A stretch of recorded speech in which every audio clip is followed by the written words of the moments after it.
open to anyone, all around the world. The Chess.com Global Championship offers the dream of playing against the best. Whoa! And hey, have we mentioned there's also $1 million at stake? The total pot is $1 million. No, that is not a typo. The prizes are unbelievably generous. We began with thousands of players. Now only dozens remain. Jan Nepomniachtchi holds the fort. He moves on, but it wasn't without some serious problems. But Muradli, oh gosh, look at that. That's heartbreak. The CGC knockout phase has arrived. There are those who played their way in, and some are here thanks to their well-earned reputations. No matter who you are, things are about to get very, very real. Oh my goodness, he blundered a piece? Oh, she hung the rug!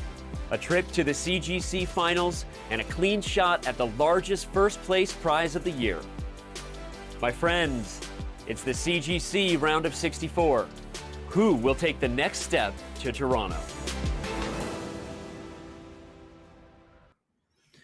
Welcome back here at the Chess.com Global Championship. I'm Grandmaster Robert Hess. Alongside me today is my good friend, Grandmaster Daniel Naroditsky. Danya, we had 3 matches earlier today. Every single match promises excitement. Gosh, I can't believe we only started the CGC just a couple of days ago, Robert. We've already had enough action to fill a volume of a book. We've had enough action to last us a year, but the best news is that we're only beginning. I can't wait to jump into the second batch of games today. We've got some unbelievably exciting matchups. We certainly do. This still is the round of 64. We started with players, 32 of whom were invited directly into the field. 32 qualified their way here. And we began with 5 world champions, and there's only 1 remaining, and that is Vladimir Kramnik, because Pavel Pankratov, he eliminated Vishwanathan Anand. Of course, Topalov went down to Ranak Sedwani. Jun Wenjun and Hou Yifan, they faced tough tasks in their first matchups. They also went down, but not without a huge fight. Indeed. I mean, everybody is giving this their all. There's $200,000 at stake for the top prize, $1 million prize fund. And let me tell you, Robert, the players from the older generation, they are playing for their pride. They want to show that, yes, we still have a couple of things to teach the youngsters. And right now, Vladimir Kramnik is the last remaining representative of that older generation of former world champions. I want to see how far he can go. And there are other luminaries of the game who are playing today. They may not have been world champions, but we have 5 matchups in store for you. And that Group C matchup between Ray Robson and Vasyl Ivanchuk, the legendary Ukrainian, he comes out swinging every time he plays any match. And, well, we had our staff predict Group C before the tournament began. So we're going to show you that video, which included our very own Daniel Naroditsky. It's time to break down Group C, Levy and Danya. Perhaps the biggest storyline in this particular group is that we have 3 Americans in the field, but only one of them could make it out, or none of them will. We're going to find out. We start with the matchup at the top, with the top-rated American, Wesley So, taking on Denis Lazavik. Then we have the second American, Ray Robson, taking on Vasily Ivanchuk. Alexander Grischuk faces off versus Benjamin Bok. And then Jeffrey Zhang versus Alexander Bortnik. Who do you got coming out of Group C? Gosh, I'm going to go with a very unconventional pick here. Now, yes, I know Wesley is Wesley. If I was choosing it statistically, I would go with him. But Ray Robson, do not sleep on Ray. He's almost 2,700 FIDE. His opening preparation is absolutely tremendous.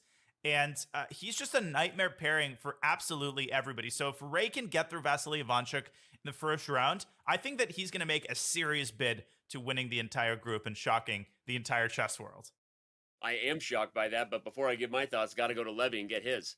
Okay, this is completely ridiculous. I mean, I was honestly going to pick Ray Robson. I had prepared this massive monologue for the fact that Ray Robson was a top junior my entire life. I could never be higher rated than him. And he's been 2,600 for a decade. Just a decade. He's only gaining rating anytime he takes chess seriously. But if we have to look around, it's very difficult to choose between Wesley So and Ray Robson in that second round matchup. But I think the experience, the advantage there goes to Wesley. Let's not forget he is a world champion. I see Wesley emerging out of Group C. No disrespect to Ray. I think of the three Americans, he might be the least likely, but I'm going to go with a different person regardless. I'm taking Grischuk. That guy, our old Uncle Sasha, is going to get through Group C and be dancing with us in Toronto, Canada. My friends, that was our breakdown of Group C. Of course, you can leave it to Danny Wrench to choose Uncle Sasha to make it through. And Danya, we start at the top here. Wesley So and Denis Lazavik. I mean, Wesley has to be the overwhelming favorite. You said so yourself in the predictions. Yeah, I mean, Denis Lazavik, a very difficult first-round pairing to boot. He's won title Tuesdays. He's upset essentially all of the top players in Blitz games, but Wesley has been so incredibly consistent over the past year. I think if Wesley brings his A game today, he should be able to make it to the second round, where he will face a very difficult opponent, either in Vasily Ivanchuk, a legend who needs no introduction, or in Ray Robson, who I made the bold prediction might actually win the entire thing. So Wesley's got a very, very difficult journey to Toronto. He better bring his top game to the CGC this time around. And we'll table that Robson-Ivanchuk match for a little bit later. But first, let's hop down to Jeffrey Zhang against Alexander Bortnik, another American-Ukrainian matchup. We know Jeffrey Zhang as a 2,700 rated player, a commentator. He recently took part in the St. Louis Rapid and Blitz. He was in all the RCCs. He plays every single title Tuesday, it feels like. But Alexander Bortnik, maybe even more experienced with that match happening on Monday. But still, I mean, what a great matchup here in Group C. Absolutely. And of course, the bottom matchup with Alexander Grischuk taking on Benjamin Bok. Another amazing battle of the generations, much like Ivanchuk against Robson. But you're right. Bortnik is a nightmare pairing for everybody. People just roll their eyes when they see that they're paired against Alexander in a Title Tuesday or in a money event. The guy just always seems to come to play and always seems to perform at a level way above his FIDE rating, which is below 2,600. But Grischuk against Bok, Wesley against Denis, Robson against Ivanchuk, as always, Robert, as we've experienced every time, we won't know where to turn to because all of these matches are so fascinating as we pull up the Robson Ivanchuk match card. Quite the age difference there, but both of these legends in their own right. Oh, 100%. Ivanchuk, nearly double the age of Ray Robson, has a world's wealth of experience, and he's just a friendly guy. I think Ivanchuk, one of the most beloved players in chess history. He still can bring his A game, and when he does, he can beat anybody in the world, Magnus Carlsen included. And so in this first round matchup here, Robson, he qualified his way through, and that was no easy feat. Ivanchuk invited as a legend in the game. So you picked Ray Robson to make it through this group. Really, what can Ivanchuk do to make you change your mind? Well, first of all, opening preparation is going to be critical in the Robson-Ivanchuk match. Ray Robson, one of the reasons that I made the bold prediction that he might win the whole thing is that his opening preparation is out of this world. And on many occasions, I think it's even more dangerous than that of the top players. He plays mainline stuff. He's an E4 player with white. Vasily Ivanchuk has played virtually every opening throughout his chess career. So he's going to have to get the game and move it in a direction that he feels comfortable with. But overall, Ivanchuk is just going to have to show us how he used to play in the 90s and the early 2000s. The guy won basically every top tournament in the book, and he still has it in him, Robert. We're not just saying that. Those are not just empty words. Vasily Ivanchuk still lives and breathes chess, even at his age. And I think that might bode well for his chances in this match. He's also a world rapid champion. He won that event while playing droughts and the closing ceremony was going on. He had to run to the stage. But Ivanchuk, no stranger to success, and nor are the players in the rest of the matchups that we're going to see today. We're going to remind you that there are 5 matchups ahead. Wesley So is the FIDE Fisher Random champion. So he's a world champion in that discipline. He did not win the recently concluded, and by recently, I mean yesterday, the 960 Champion Showdown in St. Louis. Fabiano Caruana outlasted Alireza Firouzja in that finale in Armageddon. But still, Wesley So, the number 1 seed in Group C, he will have his hands full against Denis Lazavik. That is not somebody that he can look past. Absolutely not. I mentioned that Lazavik has won, I think by now, several Title Tuesdays. I think even a couple of weeks ago, he went 10 out of 11. Now, yes, Title Tuesday has a 3-minute time control, but we're talking Blitz. This is rapid. It's still a fast time control. He's got a great intuition, a very solid style, and he is on the up and up. And I honestly think that this is one of the greatest things about the CGC. It's that the top players are encountering difficult matchups from the very first moves that they are making. Nothing is easy. Nothing is a walkover. And this match is no exception. And we can't look past Levon Aronian against Nico Theodorou. Theodorou beats Levon in the Olympiad. That was classical chess, sure, but you know that Levon is going to be hungry for revenge. And then in the bottom right-hand side of the screen, you see Lenier Dominguez. He is taking on Maxime Chigaev, and that is not an easy pairing. So the 2-7 matchup from Group A will bring excitement for sure. But the format overall, this is a single elimination tournament. You lose one match, you are gone. With a time control of 15 minutes plus 2-second increments, you do have time to think, but you have to be careful. You don't want to let your clock tick down too low.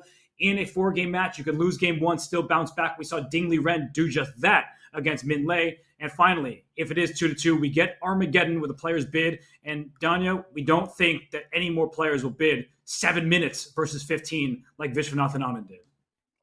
Yeah, that was a heartbreaking matchup for Vishy Anand, but we do hope to see Armageddons. They have been fascinating thus far in the CGC, but what a great time control. Not too slow, not too fast. A 4-game match, which gives players a chance to come back after a disappointing first game of the match. And we have seen, as you said, players winning on demand, but nobody yet has come back from a 2-0 deficit. And I'm pretty sure that we're going to have that at some point in the CGC. Will we see any miracle comebacks today? Buckle your seatbelts, ladies and gentlemen, because they're about to begin. I think that Ivanchuk's seatbelt is certainly fastened. He hasn't moved a muscle since we've had him on screen here. And Ivanchuk, one of the friendliest faces in chess. It looks like the matchup is underway. Here we go. Well, let's see if Vasil is... Yeah, he's doing the distant move. Just like yesterday, we saw Arjun Erigaisi seated like 3 rows back while making the moves. Ivanchuk, yep. He looks comfortable at home there. He does, and I think he's at home in this opening. Already a surprise, Robert, on move 1. D4 from Ray Robson. He has been an exclusive E4 player for the entirety of his chess career, but deciding to surprise Ivanchuk in this game. I wonder if he was expecting the Slav from Vasily, but it seems pretty obvious that Ray actually wants a quiet position out of the opening, which is a very interesting choice indeed. Yeah, and you have to wonder what makes a top player decide to go for something different against another top player. And it's probably because Ivanchuk is so experienced. He's played so many world champions and beaten them. Danya, you and I went over a few months ago that game where he beat Garry Kasparov in Linares. What a fascinating display of technique that was from him. So here on the black side in game 1, he makes his move e6. He's a triangle pawn structure. As black, he does not have a light square bishop. His opponent does. So those pawns are meant to blunt any window of opportunity the bishop on f1 would like to grab. Indeed, and we see Ray taking really the first think of the game. Now, traditionally, I think white is considered to be slightly better in these positions because of the bishop pair, but there is no opening more solid than the Slav. Black has no targets. He's got good control of the center. Generally, in these positions, the dark-squared bishop, as in the London system, comes out in the middle of the pawn triangle. It sits nicely on d6, controlling the squares that, of course, the pawns are not controlling, and Ray puts the bishop on d3, but no, Vasily Ivanchuk develops the bishop a little bit more aggressively, Robert, to b4. What do you make of that? I'm just surprised and impressed by the time management of Vasily Ivanchuk. Yeah, I know. The guy is moving instantly. And I want to make it clear to everybody that Ray Robson comes from the same line of chess as Alexander Grischuk.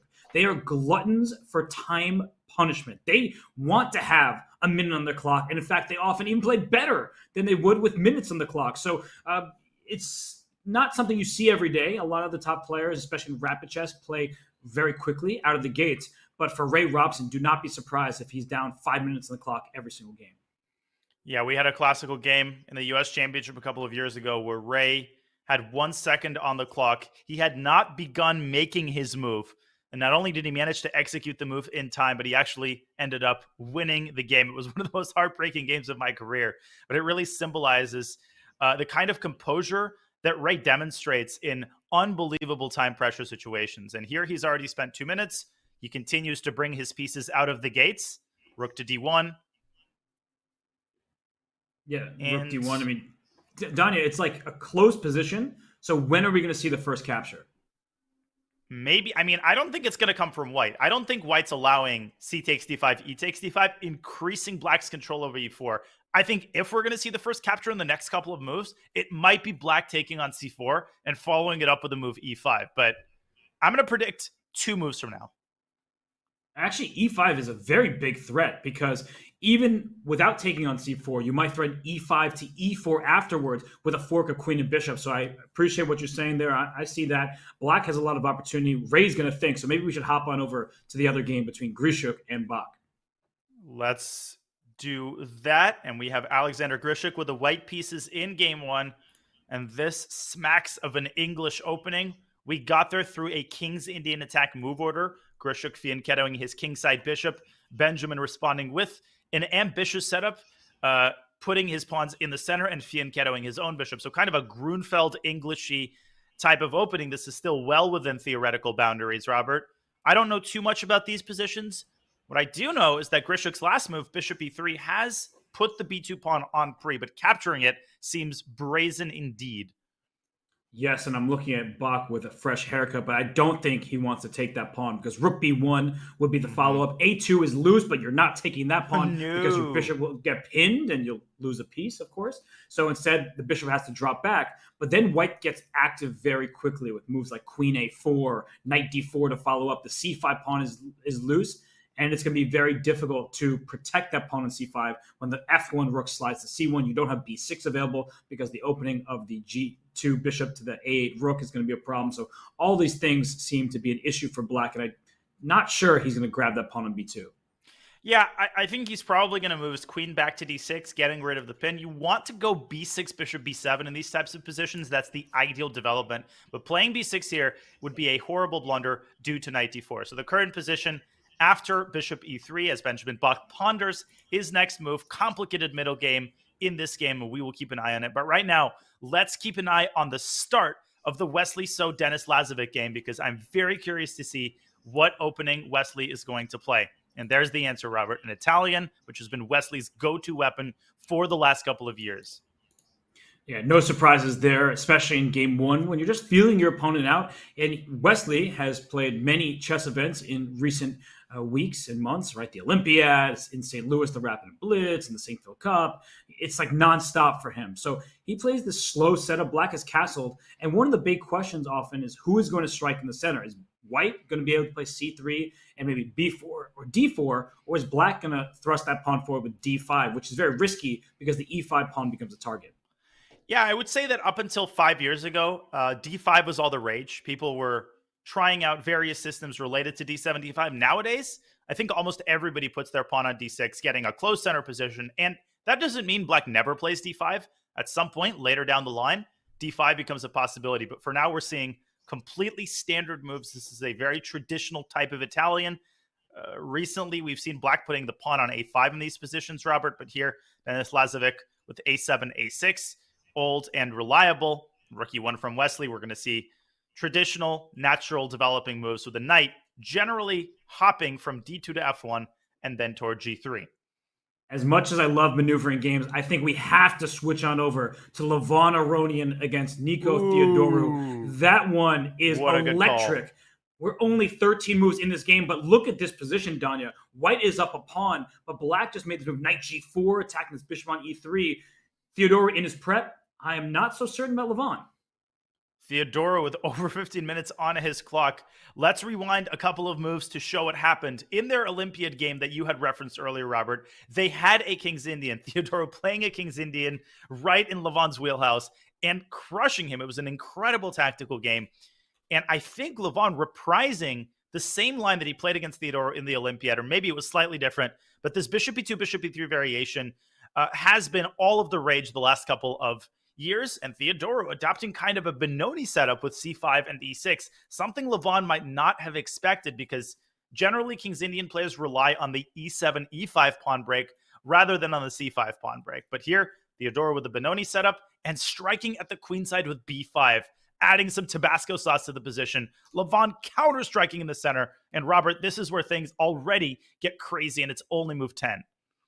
Yeah, when you play a move like e5, you're trying to explode black's pawn structure. That Benoni structure with d6, c5 is no more. The bishop lands on c5. Then the b5 pawn is captured next. So when all is said and done, Danya, white is a pawn to the good, but black does have plenty of compensation in the form of a semi-open b file where rook will land on b8 at some point. It's clear that Theodorou wants to go after his bishop on e3. You can play e5 to e4, then a slide a knight into the e5 square. So there's some promise here for black, but I also think it's very easy to go wrong. And that's what happens when you give up material. One inaccuracy, and you're really down a pawn without the compensation. So Theodorou is thinking he's doing the right thing at this moment, Danya. And you know that Levon wants to get vengeance for that loss that you mentioned in the Olympiad.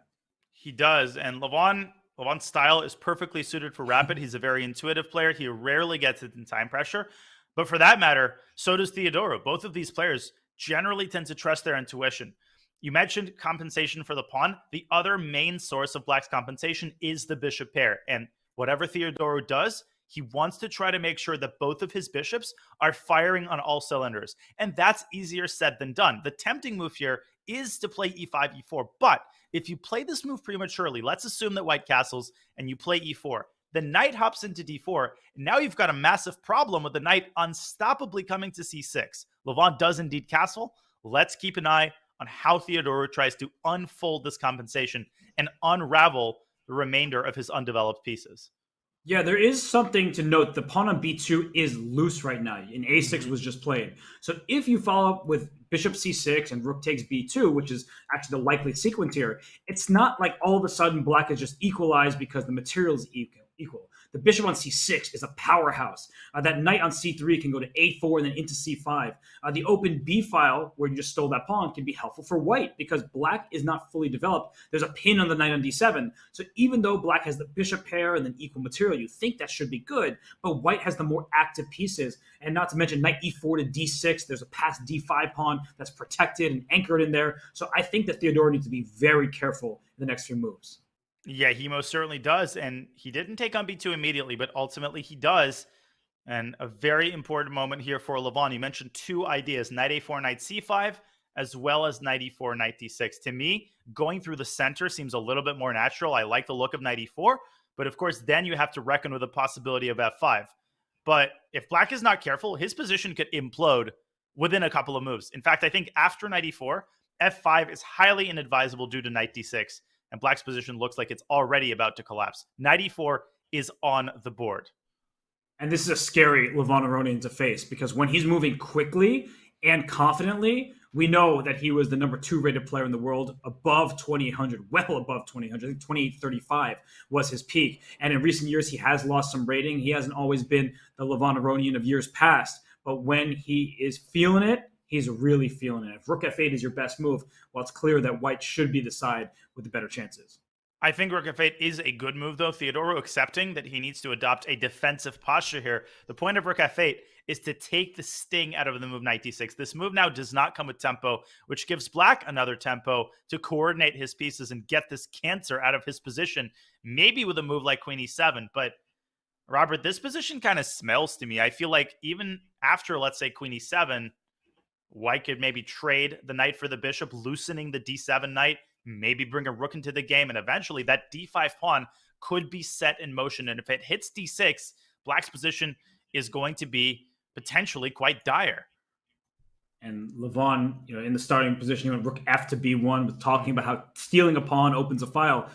Can't complain about this choice. I think the d5 pawn, bishop c6 configuration is going to be a nuisance. We'll see how this one continues, but maybe we should continue hopping around. We do have 5 matches in play. So let's choose which one catches our eye.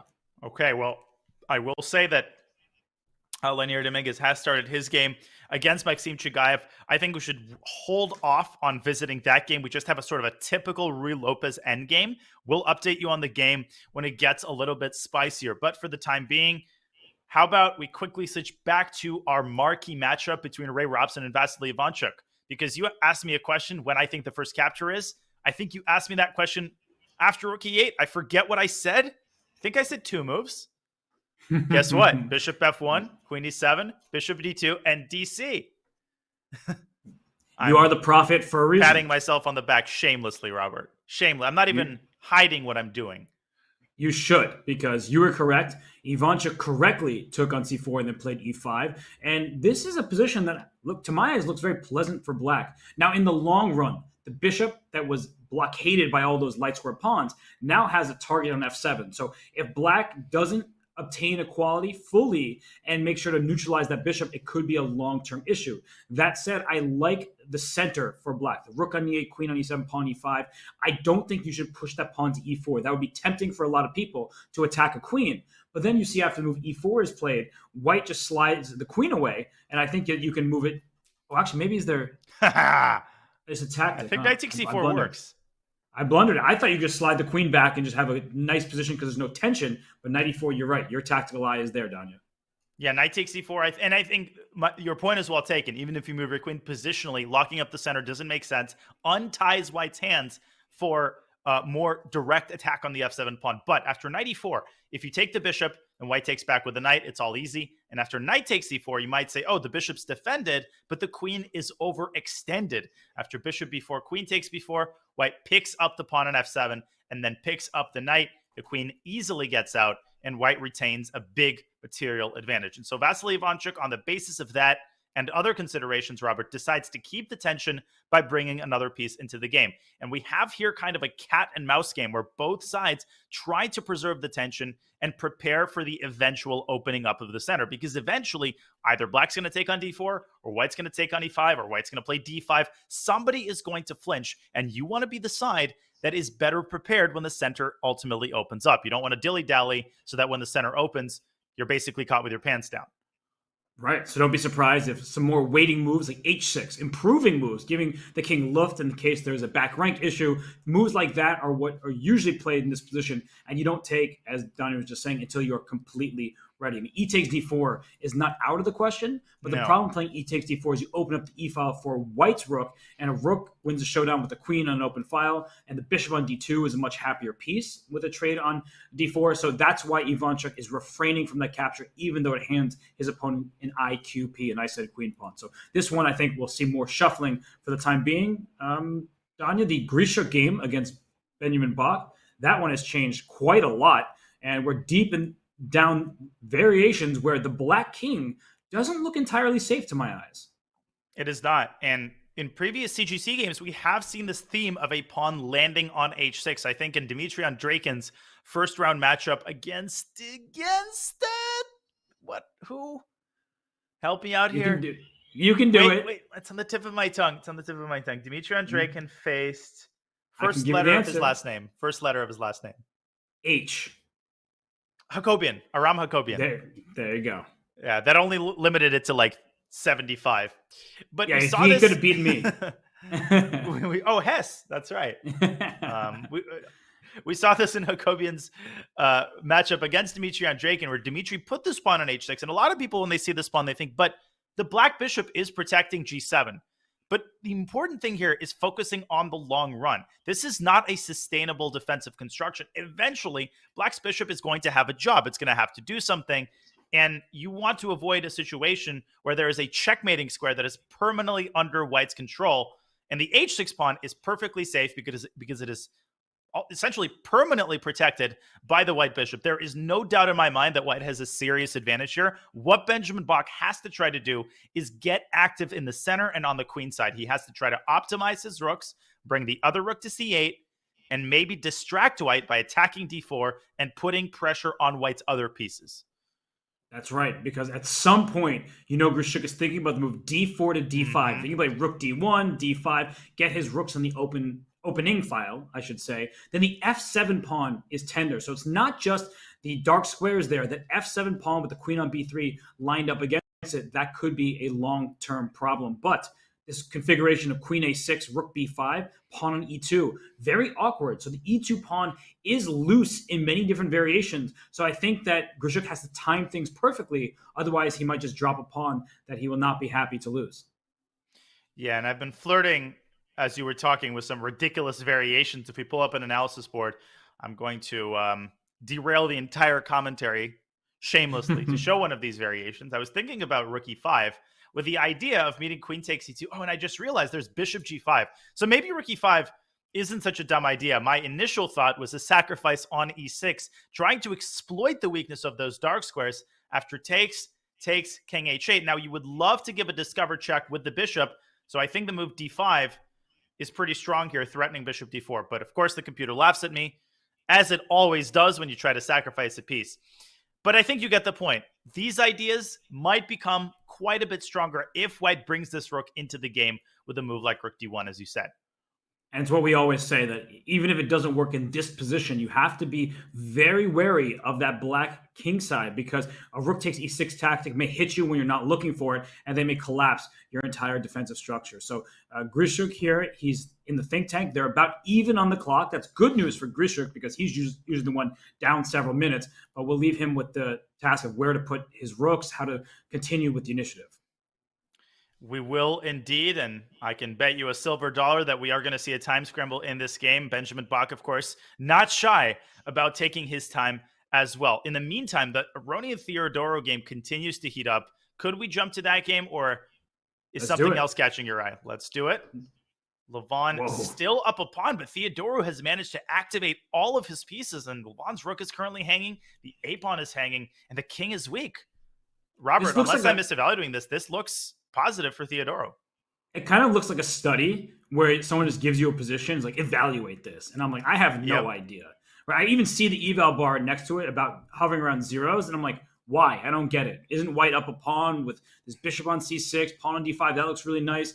But the knight on e5 is a bit loose, right? So that's going to be a problem for Levon here. And the a4 pawn, I don't think he's so worried about that. But what Levon would ultimately love to do is get his rook involved in the attack, rook d4, rook f4 type of maneuver. But I don't think that Nico is going to sit there and do nothing, right? He's seeing what Levon is bringing to the table, and after the move rook d4, there might even be annoying moves for black to use here, like a queen c5 potentially. There's there's no knight d7 because the rook on d4 is hanging. But this position just is very, very flimsy, I feel like.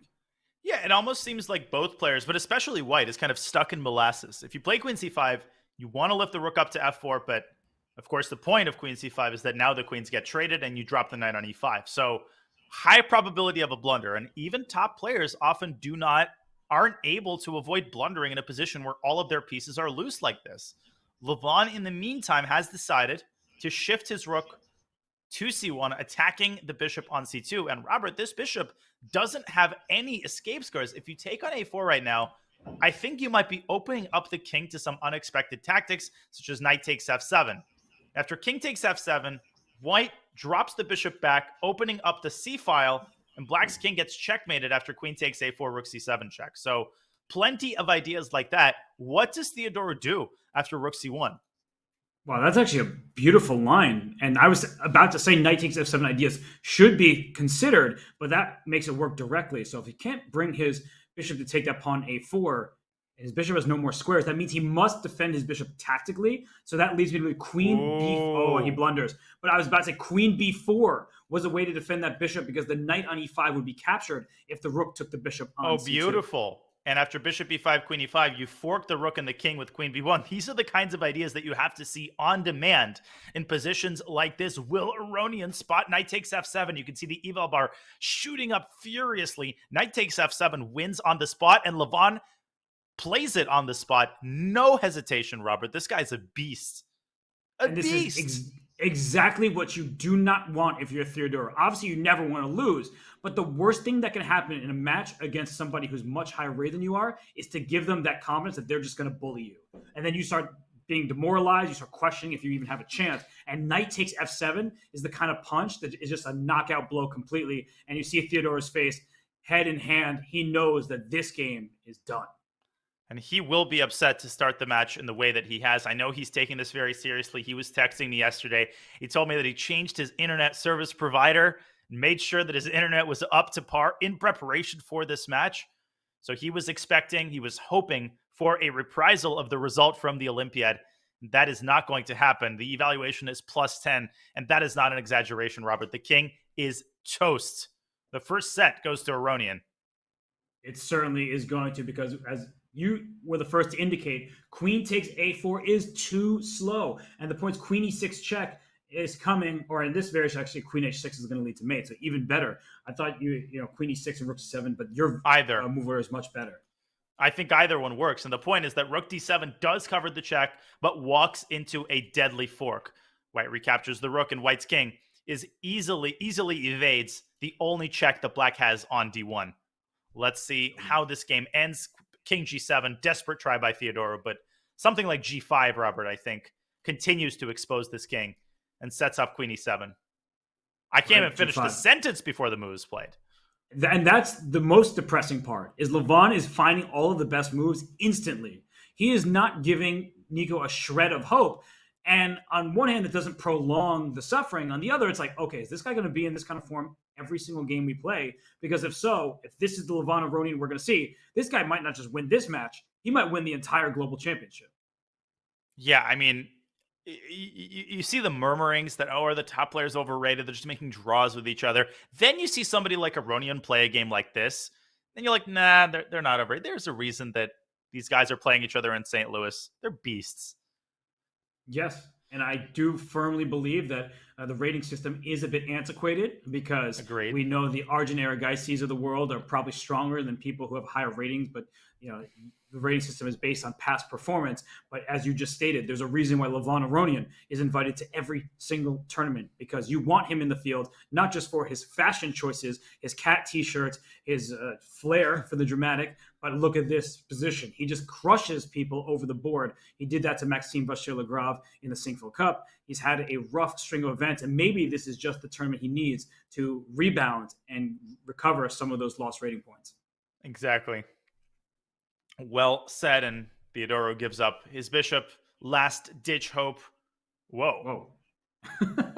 I wasn't expecting that, but it makes sense to liquidate. No worry for the white king. An extra piece for white, and it's not the easiest position to win, right, Daniel? Because... Sorry, go ahead. Yeah, no, I was just going to say, I'm surprised that the Levon didn't invest a little bit of time trying to find a checkmate there. Yeah, that was a bit strange, right? He could have went queen e7 check a few moves back instead of playing rook c7 and try to go after the black king. But maybe he thought that this would be easy. And if he can trade queens, well, the game is over, right? Because you have an extra bishop, and it's an f2 pawn, not an h2 pawn. So if he can somehow find a queen trade, then the game is done. I think there's no question he's going to win this. Really, the only question is how long Nicholas is going to be able to prolong the agony here. But there's almost no way that black can swindle white unless, short of Levon blundering his f-pawn, I just don't see a way that Nico gets sufficient counterplay here to save the game. So we can entrust the technical process to Levon. And in the meantime, a couple of other games are approaching the time scramble phase. One big update we have to give you before we move on. Ooh, I thought Alexander Grischuk was on the path to winning this game, but now that I look at it more carefully, Robert, it occurs to me that black has a good deal of pawns for the exchange, and he has managed to keep his king relatively safe. I think Benjamin is actually not doing so poorly in this position. No, he has a cocoon, a shelter over there. The bishop on f8, the queen on e8. It's impossible to dislodge those pieces because white has a rook for a bishop and 2 pawns. But actually, I could see black even winning this game if Grischuk thinks that he must win. He has more material. No. The h6 pawn will be lost in the event of a queen trade. And this queenside extra pawn for black could be something. So what I think that both sides need to do is kind of just shuffle pieces. Like if you're Benjamin, maybe play a5. Maybe you could play over there. But just move your queen and go back to e8 or go to e6, things like that. Just make sure your king doesn't get in any danger. And as white, you cannot really play for a win, because you're more so playing for a loss. Yeah, as white, you probably just need to keep your queen in close proximity to black's f7 pawn to limit the mobility of black's queen. And the ideal scenario for white would be to induce a move like f5, but Benjamin with a big decision here, offering a queen trade. And I hope he's evaluated this resulting endgame carefully. I think it honestly doesn't really change the evaluation of the position. Robert, I have a feeling that Benjamin might have underestimated the impact of white bringing this rook to d8 or d7. That could cause some danger, especially if this rook gets behind these pawns. Yes, but I get the feeling he might take with the pawn on c5 just so he can eliminate the h6 pawn as quickly as possible. Because let's say you play rook c2 to say, oh, you take h6, I take c5, but then the bishop goes to e3 and goes to b6, and then there's no way black is going to lose that position. Yeah, here you can just go eat dinner or breakfast or whatever. You can basically leave the board because every pawn and every piece is protected. Agreed completely. BC is an important move. And I think that the likelihood is over 90% that this game ends in some sort of a positional draw with neither side able to make progress. So let's jump on to another game. Is there one that catches your eye? Yes, Leonard Dominguez is up a piece against Maxim Chigaev. We haven't did that happen? given this a single look. And then I looked and I was like, where did that piece go for black? Well, let's start here. This is about 10 moves prior to the position we have right now. Lenier is better in an endgame. Why is he better? Look at how juicy this c4 square is. Black's pawn structure on the queen side is really, really bad. There's a lot of holes, a lot of weaknesses, but it still seems perfectly defendable. Chigaev with a5, creating another target that the knight on c4 could also attack. So black is worse, but then Chigaev exacerbates the situation, Robert, by trapping his own bishop in the center. Now, right now, this bishop has an out. We can trade it for white's dark squared bishop, but eventually, as the sides start to maneuver, Lenier kind of falters a little bit. He goes back and forth. Eventually, he embarks on the right path. He puts the knight on c4, and this is the critical moment. Bishop e6, whoop, bishop e1. And all of a sudden, he's threatening c3, and black's bishop no longer has that out. You can't now say, okay, I'll trade it for white's dark squared bishop. You're busted. Yeah, we just saw a bit of a snarl from Chigaev. He's not happy with what's occurred here. And the big problem for black was the a5 pawn was hanging, but the bishop d4 was trapped. And if you ever took on f2, so you traded off those bishops, then you can see the d file, right? All of a sudden, white is very happily situated on the file. There are long-term problems with the king snaking in the queen side later. It feels like Bobby Fischer would have won this without even looking at the board, like you were saying before. So this is a bad position. And so he sacrifices material, hoping that that will give him some chances. But he didn't actually take the rook on d1, Danya. He didn't want to give Lenier 2 pieces for the rook, which was easily winning. He went for what he might have thought would be a little bit of an attack, but there's no attack to speak of. And king e1 in the live position after the next few moves, it's going to be just an easy win for Dominguez. And I'll just highlight that rook d2 was a very important defense. Rook f6 is basically a mate threat. There's no way to cover the f6 square. Bishop h4 here would be a very myopic move due to g5, chasing the bishop away. But instead, rook d2 is a much safer defensive move. Bishop f2 parries the threat. And as you're saying, king e1 removes the king from the pin. And I think Chigaev is going to resign within a couple of moves here, if not now. He's just done a piece. And Lenier Dominguez is a positional wizard. So you may be wondering, what was Chigaev doing? He blundered. That's not what happened in this game. What happened was the squeeze, the positional understanding of Lenier Dominguez. He put Chigaev on the ropes, even though there were no tactics. And Chigaev, he's going to go down in game 1 with the black pieces. So I think we can go to another game. Let's catch the time trouble between, Robson and Ivanchuk. We're on the same page here. Look at the clocks here. Ray Robson was 7 seconds. Vasily Ivanchuk is about to join him. He's got 30 seconds. And Robert, the center has finally opened up. And I don't think either player has really benefited from it. I think we're still basically equal. But given the time situation, something's about to happen. And I love the move knight g4. h4 is hanging 2 seconds. He plays the move g3. Whew. That was a nerve-wracking situation. And I have to say quickly, Danya, that Ivanchuk, I would have thought he would just flag no matter what in time trouble. I did see him score like 9 out of 11 in Title Tuesday recently. He can play online blitz.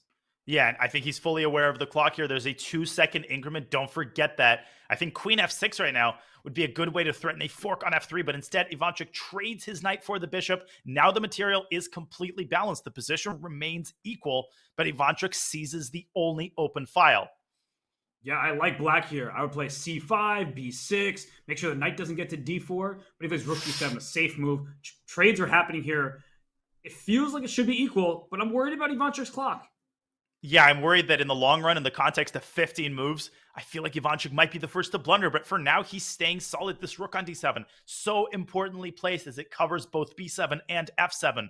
Both sides kind of shuffling back and forth. 2 seconds for Ray as he attacks black's queen.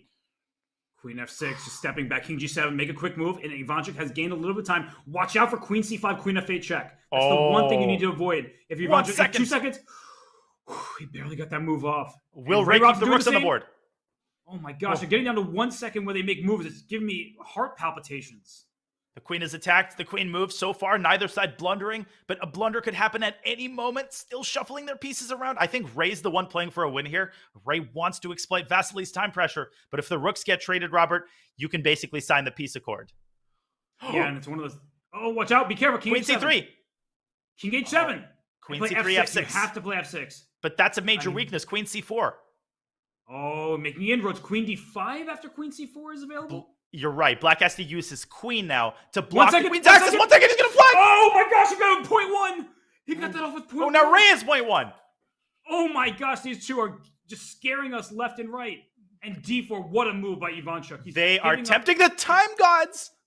Go, King G7, just go. But now, I think practically Ray's a little bit better here because of his king placement. He's going to shove this rook to B6 and tie Black's rook down to the 7th rank. And now he's going to start pushing his queenside pawns. I just don't think his king can get over there. So, yeah, the B7 pawn is a target, but the king can't go across the D file, which means that take on G4 here, like King F7, or just King F7 right away. Sure. Yeah, because if Black's king gets if White's king gets to F5, it can be parried back with a rook from D5.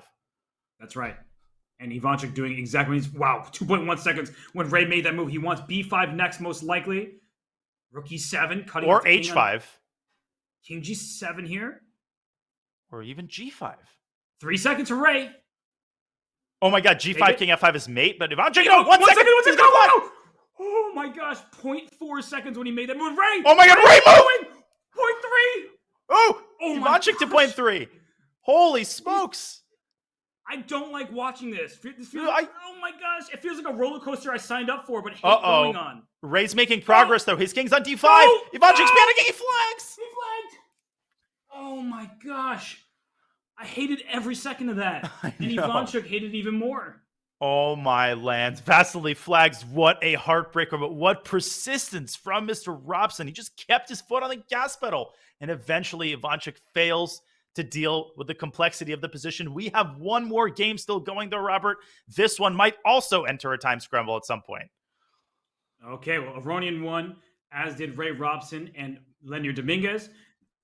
A draw between Grischuk and Bok, but we have this game going between Wesley So and Denis Lazavik. Denis Lazavik putting up huge resistance. The material is even, if I'm counting correctly. There's a weak B4 pawn. There's a D4 pawn that's hanging. This looks like a toss-up. This looks like a complete toss-up. Both kings are so unsafe here. White has the potential mating idea of putting a rook on G2 and then ladder checkmating the king from G6. Should Lazavik take the F-pawn? And if so, with what piece?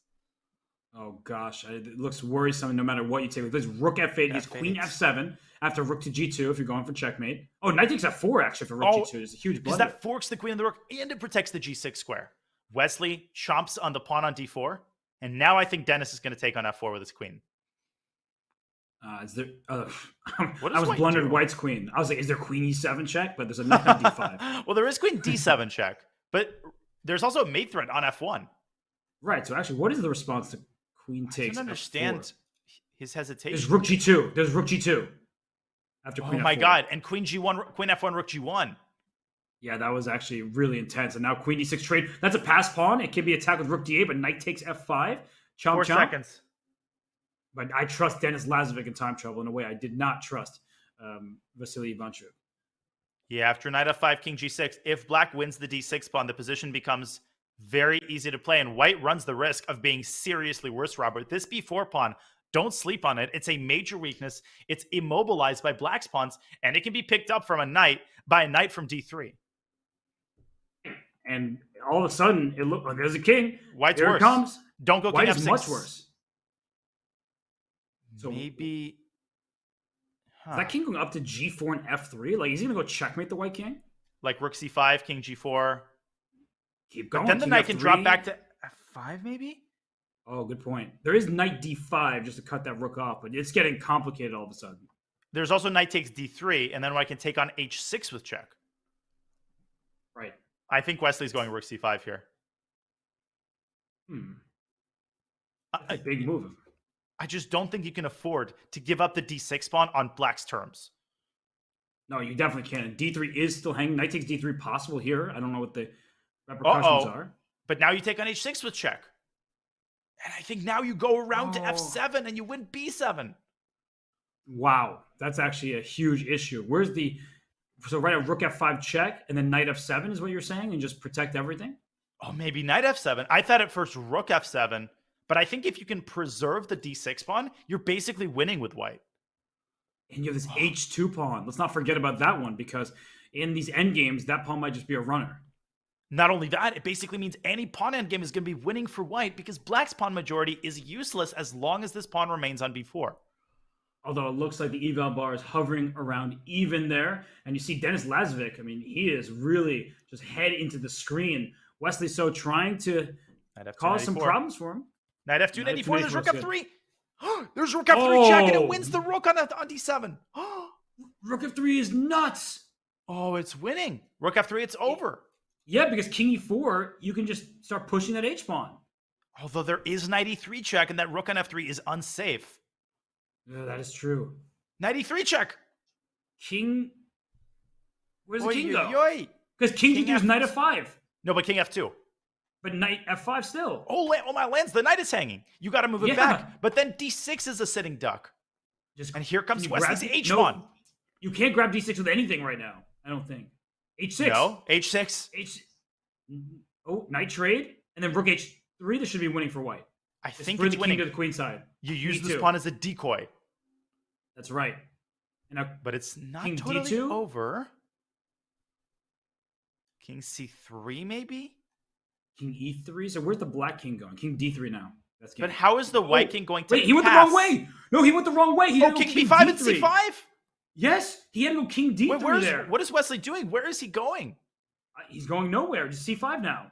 He's given black 3 tempi, but Denis isn't deciding on c5. c5. C5. Oh, he's going to lose. Oh my God, c5 and king a5? He's playing it too late. Because king e4 and there's rook h5 check coming, and then king f5. Because king g6 will be check at the end. b6, rook h5. Oh my God, Robert, you take it, and then the rook is cutting off the king. That's a classic motif where the black pawn is never going to move past a3 because of rook h3 and rook a3. Oh my goodness. Denis Lazavik had a draw, and he missed it, and Wesley So is not going to give him another chance. No, it's done. Just queen. Wait, it's not totally over yet. He can get a... Oh, look at that. He won king on f6. One square closer to a1. That was brilliant, even if it was unnecessary. And black's too slow. Way too slow. That's the right. king gets in time to the promised land. Check and king d4. He goes for h4. Wesley doing his way. Oh, how classy. King d4 now. And then just king d3, and then bring rook to h8. And give the king a A3. check. You bring your king down. It's over. Rook b8, king c2, and king b3. And then after king b3, a2, you bring your rook over and then deliver a checkmate on the first rook h8 is mate in 2, and Denis is going to resign one move from mate. What an incredible finale. What relief for Wesley. He gets up immediately. Devastating for Lazavik. Let's go back in that endgame quickly just to show that moment where Lazavik had his chance if he had played c5 a little bit earlier. So the point was to wait for White's king to be as far away, oops, I apologize for that, as far away as possible and to strike with c5. I think Denis just mentally forgot that he can just take a5 and then he's got a passer, and White is a weak pawn on c5. This is actually just a dead draw. Something crazy, Robert, if White goes up to g5, he actually runs the risk of losing.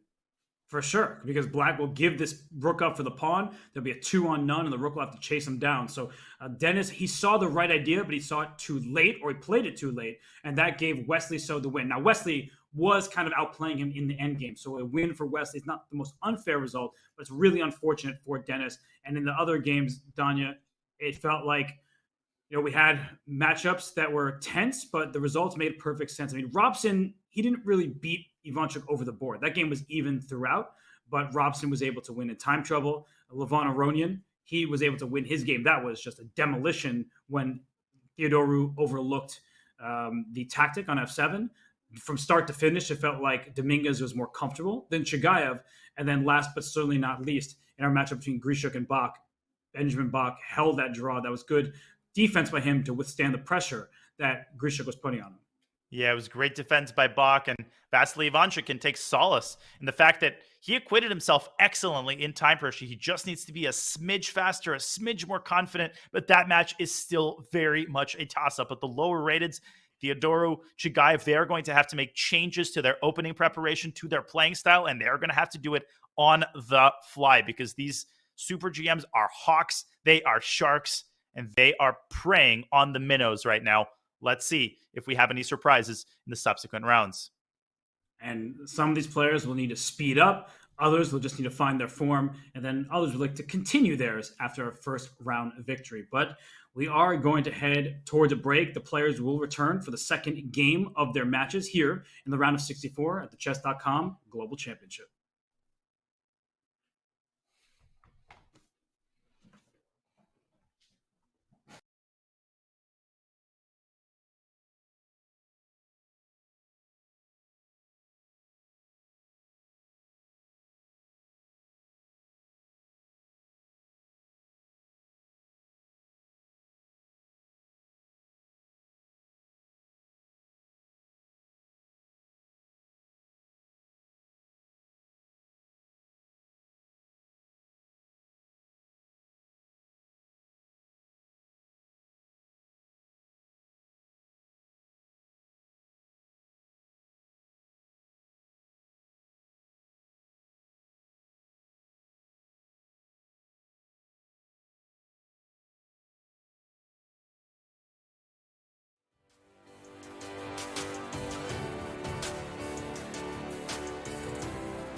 Welcome back here at the Chess.com Global Championship. We have 5 matches underway right now, 1 game in. I'm Grandmaster Robert Hess. Alongside me for the call is Grandmaster Daniel Naroditsky.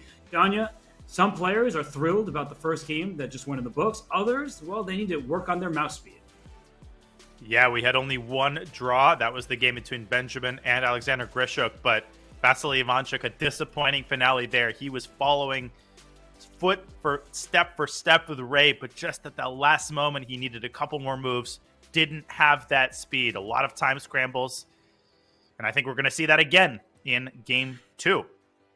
It is very likely as the players vie for huge prizes. We want to let you all know or remind you, if you've been here before, that the prize fund for the Global Championship is $1 million with the Dr. Evil Pinky. And first place is $200,000. The largest prize in Pro Chess this year. And the players, they really care. They really want this first place prize. And honestly, Danya, and I don't say this lightly, pretty much everyone in the field that's not already eliminated has a legitimate shot, because the lowest rated player, if you think about it, is a grandmaster who is very strong, who qualified their way here, like Denis Lazavik. So it's a really tough competition.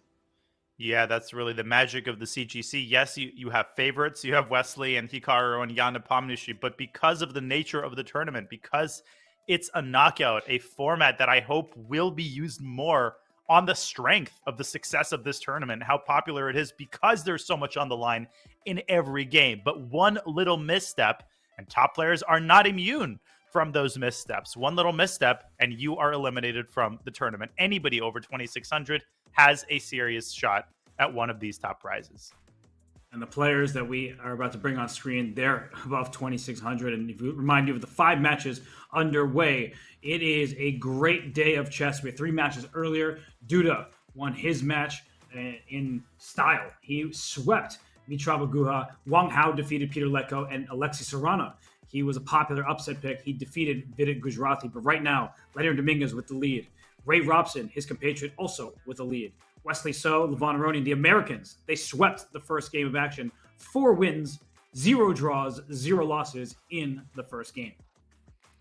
Yeah, a very impressive performance indeed. And the second game is about to begin. Once again, nobody thus far in the CGC has come back from a 2-0 deficit.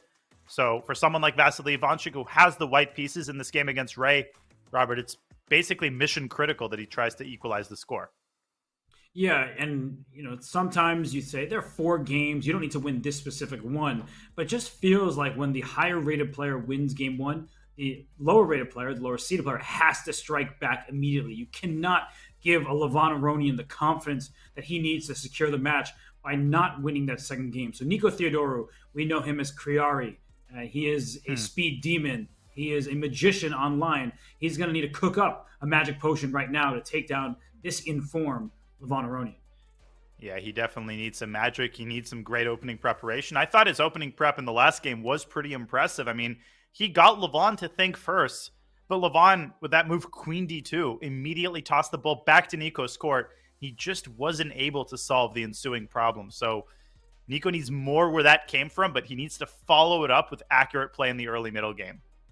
And when the ball is in a Greek person's court, we can usually trust them. The Greek freak, Giannis Antetokounmpo, not here to save the day, but Nico Theodorou typically doesn't need much assistance when it comes to chess. And the other matchups, Ivanchuk needs to be faster. He played great chess, but unfortunately, he lost on time. Wesley So, he outlasted Denis Lazavik in a very complex position where both sides had some chances throughout the game. And Leonard Dominguez, that was pretty much as one-sided as it gets. Like right out of the opening, he was much better. And then Chigaev, he could not withstand that positional pressure that Dominguez put on him. But this match, Danya, it was a draw in game 1. Here, Bok gets the white pieces in game 2.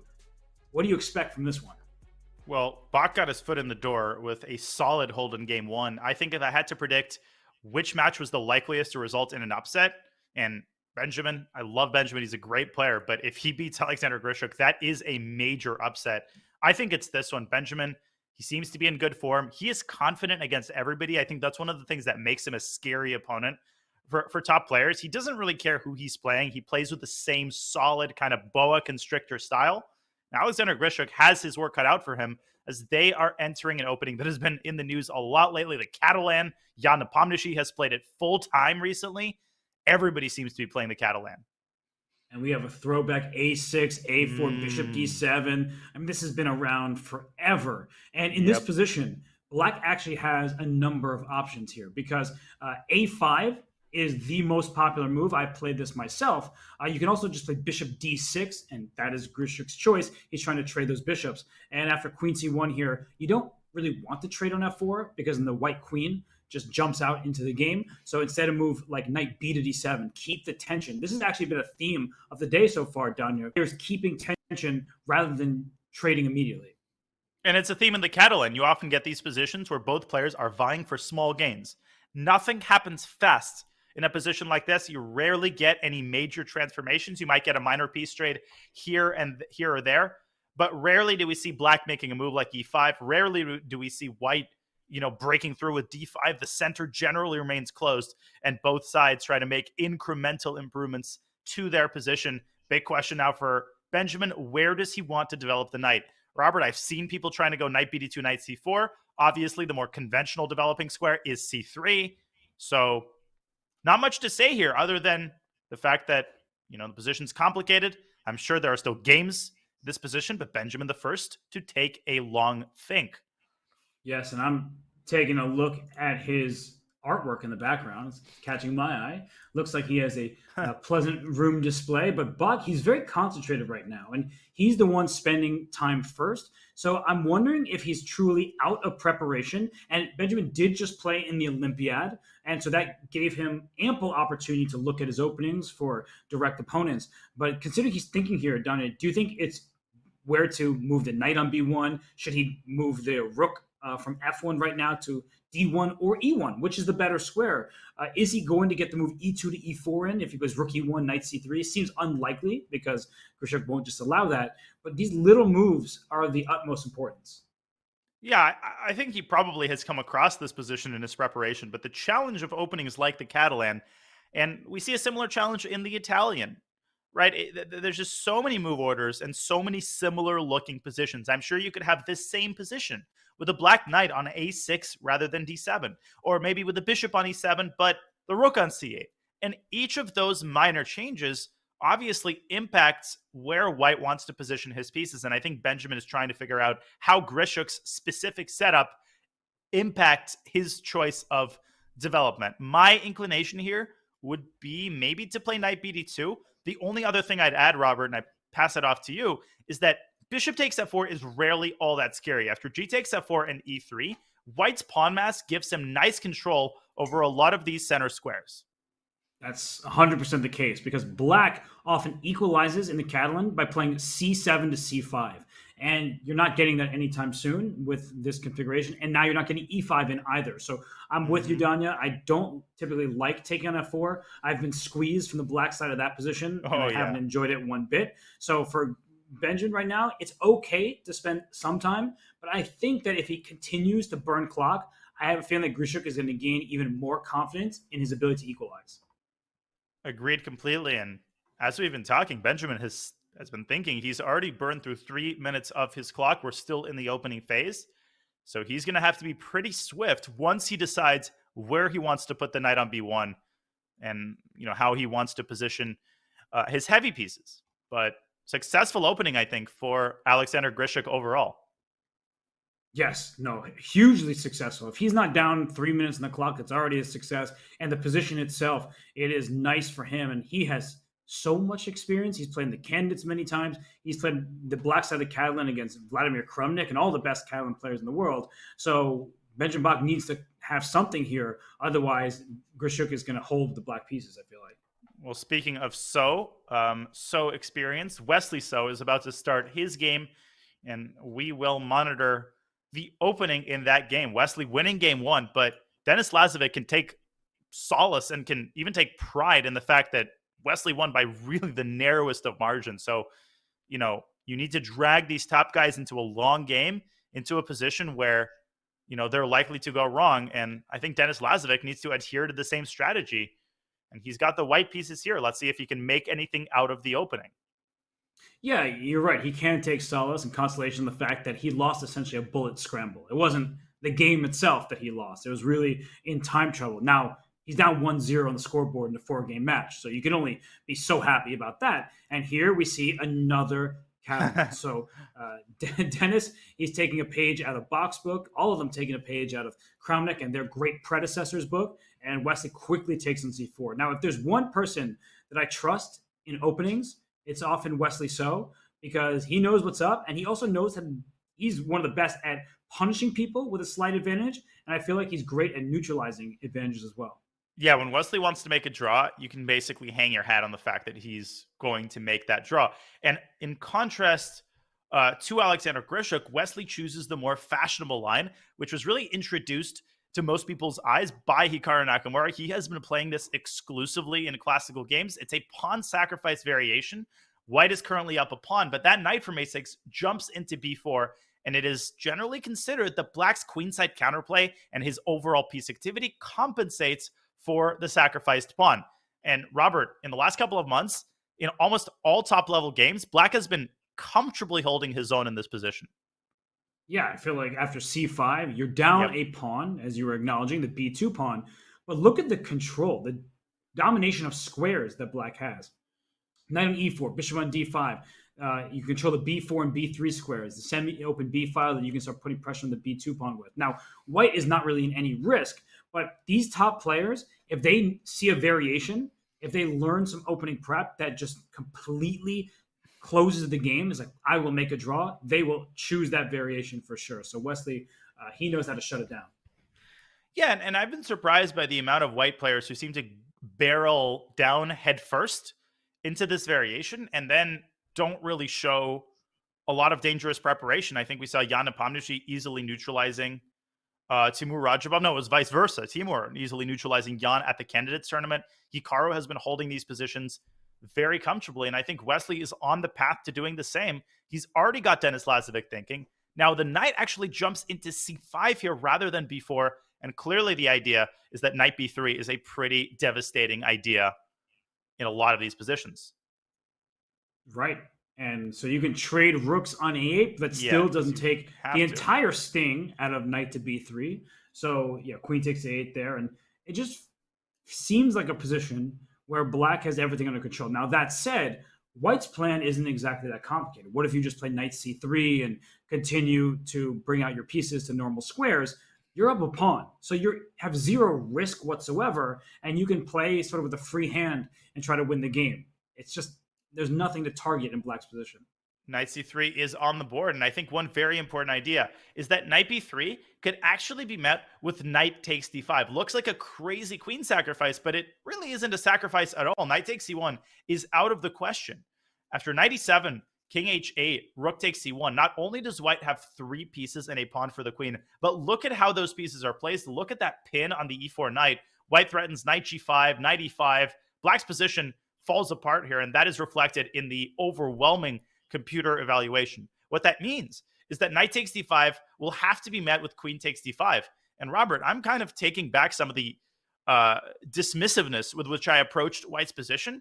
If you get a position like this, you're up a solid pawn. You can't forget that. And Black could end up having to suffer in some sort of endgame here. No, I didn't realize knight takes d5 was possible. I fell victim to what we tried to tell everyone to avoid, is thinking something's under attack, we have to move it. No, think tactically. Look concretely at the position. And if knight takes d5 is available, I am also starting to appreciate White's position more. I like the extra pawn, and maybe Wesley did something a little bit inaccurate. And I know I made the mistake of trusting Wesley. He's such a strong player. But maybe he actually misplayed something here. Oh, this would be very, very impressive if Denis actually manages to get a sizable advantage out of the opening and reduce Black's compensation for the pawn. Of course, knight b3 is not forced. Wesley could also opt for a simpler continuation. He could take on c3. But I think similarly, if White takes back with a queen, White can kind of ask, like, well, where exactly is your compensation? Like, I've reduced the queenside pressure to a minimum. I'm attacking g7, and knight e4 is just a one-move threat. The queen is a very nice parking spot on e3. I think Denis has done everything he's had to do to put himself in a position to succeed out of the opening. Wow. And It's really surprising that it's looking so nice for white when Wesley was the one who chose the variation, played quickly. But let's leave Wesley to his defensive task. Oh, what are you spotting? Whoa. What a position in Chigaev against Dominguez. The smoke might clear very soon, but I think this should be our next visit. Okay, I just pulled it up. See it myself here. What is I guess it's calmer than I realized. Sorry. Well, it looks odd with the double isolated C pawns and the E pawns and enemy territory. So I see the eval bar, but is it really just even like this? I like the look of it for white. Well, white's got the superior pawn structure, no doubt about it. Okay, the queens are off the board. The bishop jumps into a6. I guess the point is that the e5 pawn is maybe a little bit easier to access than the e4 pawn. Black could be the first to attack white's weakness after castles and rook e8, for example. I don't know. Yeah, actually, it's funny. Bishop endgame. Bishop d4 looks like it just wins a pawn because b2 will be hanging if you play bishop f4, but there might be the move e6. So, like, don't take your eyes off this e6 flick. You take with the bishop. It's on the board. b7 takes it. Really? It's on the board. Look goodness. at you. Is this all theory? Because Lenier is playing very fast. Lenier is playing very fast. And will he sack the exchange, or will he play rook b8, bishop takes c6, and bishop d7? And black now is the one who avoids losing a pawn because the b2 pawn is suddenly hanging.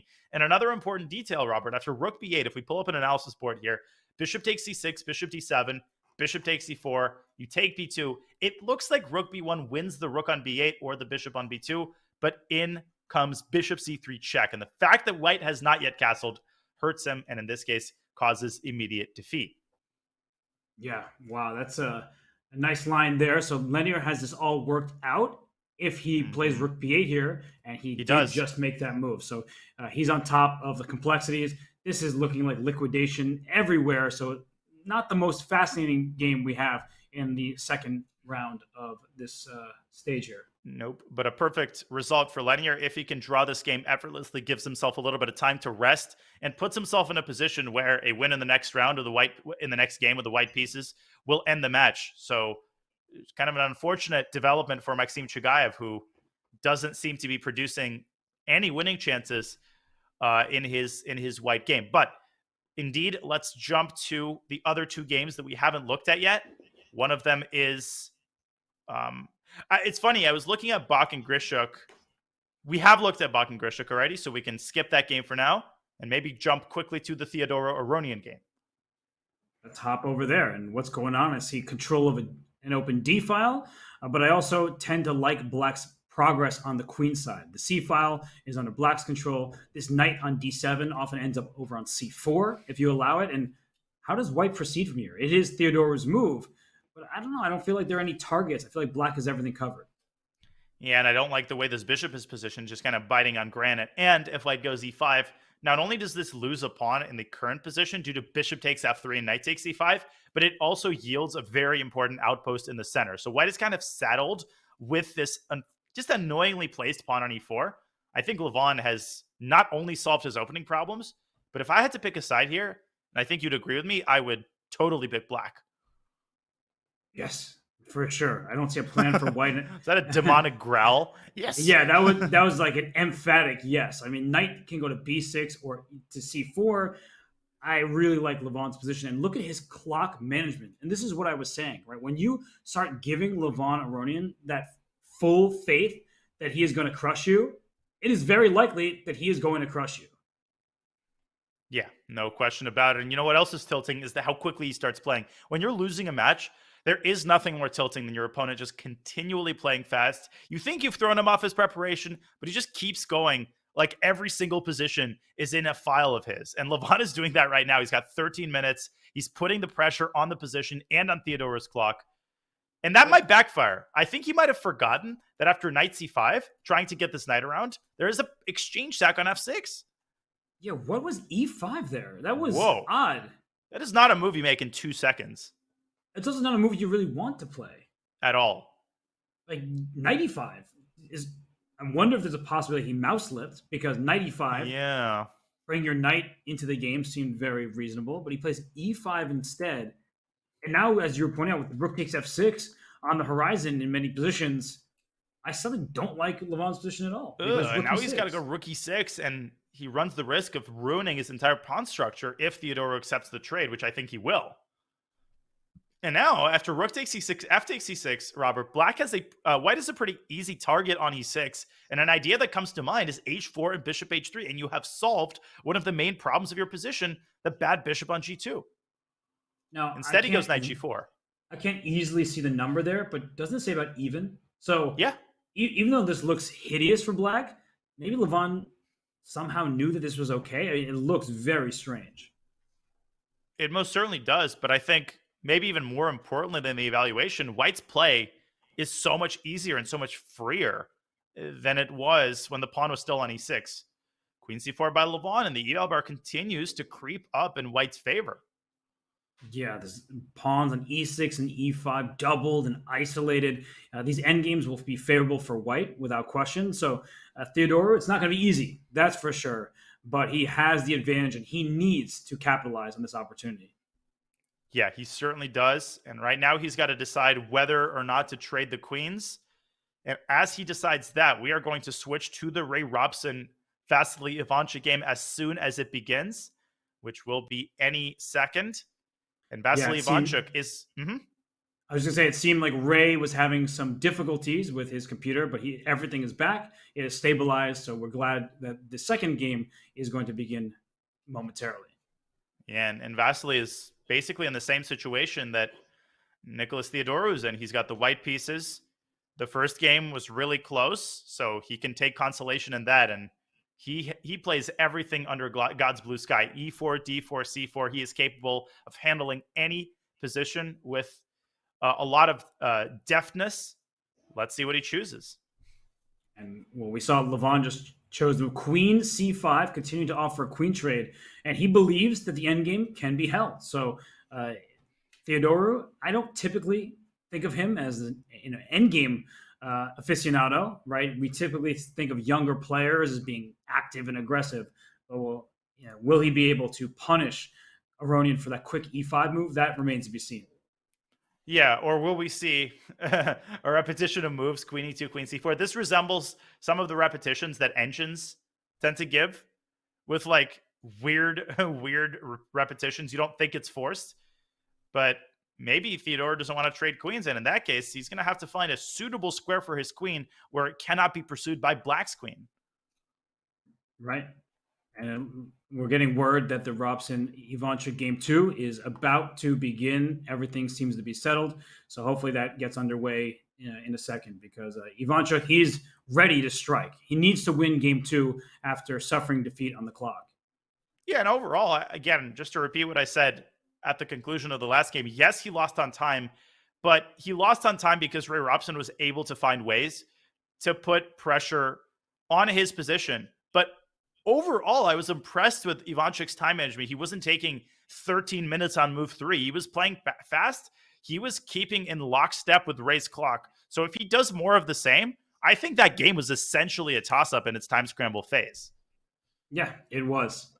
So why don't we, in the meantime, before that game gets underway, why don't we catch up with what's happening in the Dominguez game against Chigaev? Because I've seen liquidation and I've seen equal positions. This is one of the more equal positions I've ever seen, Danya.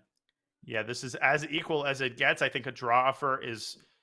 I would say a draw offer would have been likely if Chigaev wasn't losing. I think as it stands, Maxime is probably going to try somehow to keep his foot on the gas pedal, but there's no gas pedal to be pressed here. I mean, black's position is fault-free. The rook can drop back to b6 in the event that it is attacked by the king. Robert, I think if this game doesn't end in a draw, it'll be because one of the sides makes a one-move blunder. Yeah, there's symmetrical pawn structure, no real easy targets. It's looking very, very level. So we're going to entrust Dominguez to hold on to his 1-point lead in this match.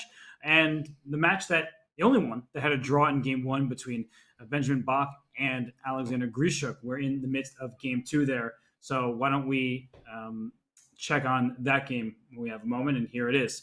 We see that this board also, to my eyes, Daniel, looks very level. Yeah, I mean, we have a lot of symmetrical positions and drawish positions in this game too. 2 knights against 2 knights. You mentioned earlier the c7, c5 idea. I'm pretty sure that Alexander Grischuk just a couple of moves ago was able to push that pawn to c5. And normally, if Black can do this in a good version, it generally means that he has successfully solved all of the opening problems. I don't think Benjamin has even a shred of an opening advantage here. Well, let me ask you something. Do you think that Bok believes that he can just hold on in the next game with the black pieces and he's okay making draws and then getting game 4 with white and going to Armageddon? Yeah, I think he's totally fine with that. I think I always repeat this. I think when you're the lower rated player, you're okay essentially drawing the first 3 games because the shorter, the sample size, the higher the probability that something crazy happens in one particular game. And speaking of something crazy happening, the Ivanchuk game against Robson is underway, and we have a pretty wild opening here. So let's take a look at what's going on here in the first 10 moves. Okay, so we had a little 2 knights game, or an Italian game, and what's the actual name for this? I think it's the Scotch Gambit. It's like the bishop on c4. The Scotch comes with 3d4, so I don't even know. Well, it's by transposition, right? You can either play 3d4, ed, bishop c4, but he played bishop c4 first and then d4. All right. Well, it's not, the name of the opening, maybe not so important here, but no, I definitely don't play this, but these positions, Danya. So there's a compromised pawn structure for Black on the queen side. These double C pawns. Black has the pair of bishops. Ivanchuk has more time than he started with. So he has clearly worked on this opening, and he's leaving the task to Robson to prove that the pawn structure isn't such a big deal. So how does Black typically handle this? Well, I'm an e5 player, and I will say that I struggle mightily in these types of structures, mostly because White's pawn play is a lot more natural and potentially a lot more dangerous than Black's. In particular, when the smoke clears in the center, what you often see White doing is just shoving this f-pawn all the way up to f6, Robert.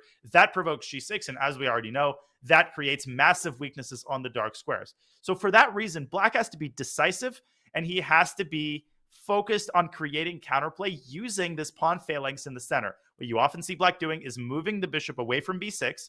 Let's say after knight d2, queen takes d2, I assume the c6 pawn has to be defended, but after you play bishop d7, you drop the bishop back to b6, and then you push c5, followed by d4, and often that opens up the long diagonal for the light squared bishop. So you use your bishop pair, and you use your superiority in the center to distract White's attention from his kingside play. That's how I would describe the typical strategy for Black in these positions, as I know it. And then on the flip side, White would love to play knight b3, exchange dark squared bishops, and hammer control over c5 and d4 and say, you have a light square bishop. Good for you. Bishops aren't always better than knights. Bishops can only cover one color complex. I'm going to absolutely dominate the other. Yeah, so I played these moves on the board. This type of position, Black wants to avoid like the plague, and Ivanchuk, Robson does avoid it. He drops the bishop back to b6, and what an interesting decision. A lot of people would rule this move out, Robert, because it does give up the pawn on c6, but something tells me, and I don't know exactly why, but I feel like Ivanchuk is not touching that peon right there. No, he's not, because knight takes c6 is met by queen to e8, hitting the knight on c6 while attacking the pawn on e5. So if you have to drop your knight back, you've wasted time while Black's pieces start getting into the game, and the initiative is entirely in Robson's favor. So bishop b6, a very good move. And now Ivanchuk is thinking. So either that means Robson played a move he didn't expect, but it was a very natural-looking move, or he was just kind of playing an opening just to play it, and now he needs to dig deep and think about what to do. Yeah, and he's got a big decision to make. And the decision is not whether to take the c6 pawn. He's not doing that for sure. It's whether to take the knight on e4. This is not a structure that you see every day in these lines, and it's not entirely clear who this favors. You might say, well, clearly it favors White, because Black's pawn structure is even worse now. But the one subtle factor that works in Black's favor is that it gives the Black queen a very nice square in the center. If Black can go queen d5 here, White will have a hard time defending e5. Black's rook gets into the game via d8, the bishop via a6. And before you know it, in the blink of an eye, Black's pieces could become wildly active here. So a very important and committal decision to be made here for Vasily Ivanchuk. My guess is that he might castle, but maybe we'll see him taking on e4. The more you talk about the position, the more I like it for Robson. I think that he's won the opening battle despite having the time deficit. And I guess I should never look at the clock when Ray Robson is playing because he will always be down on time unless he's playing against Alexander Grischuk. So this looks really nice for him.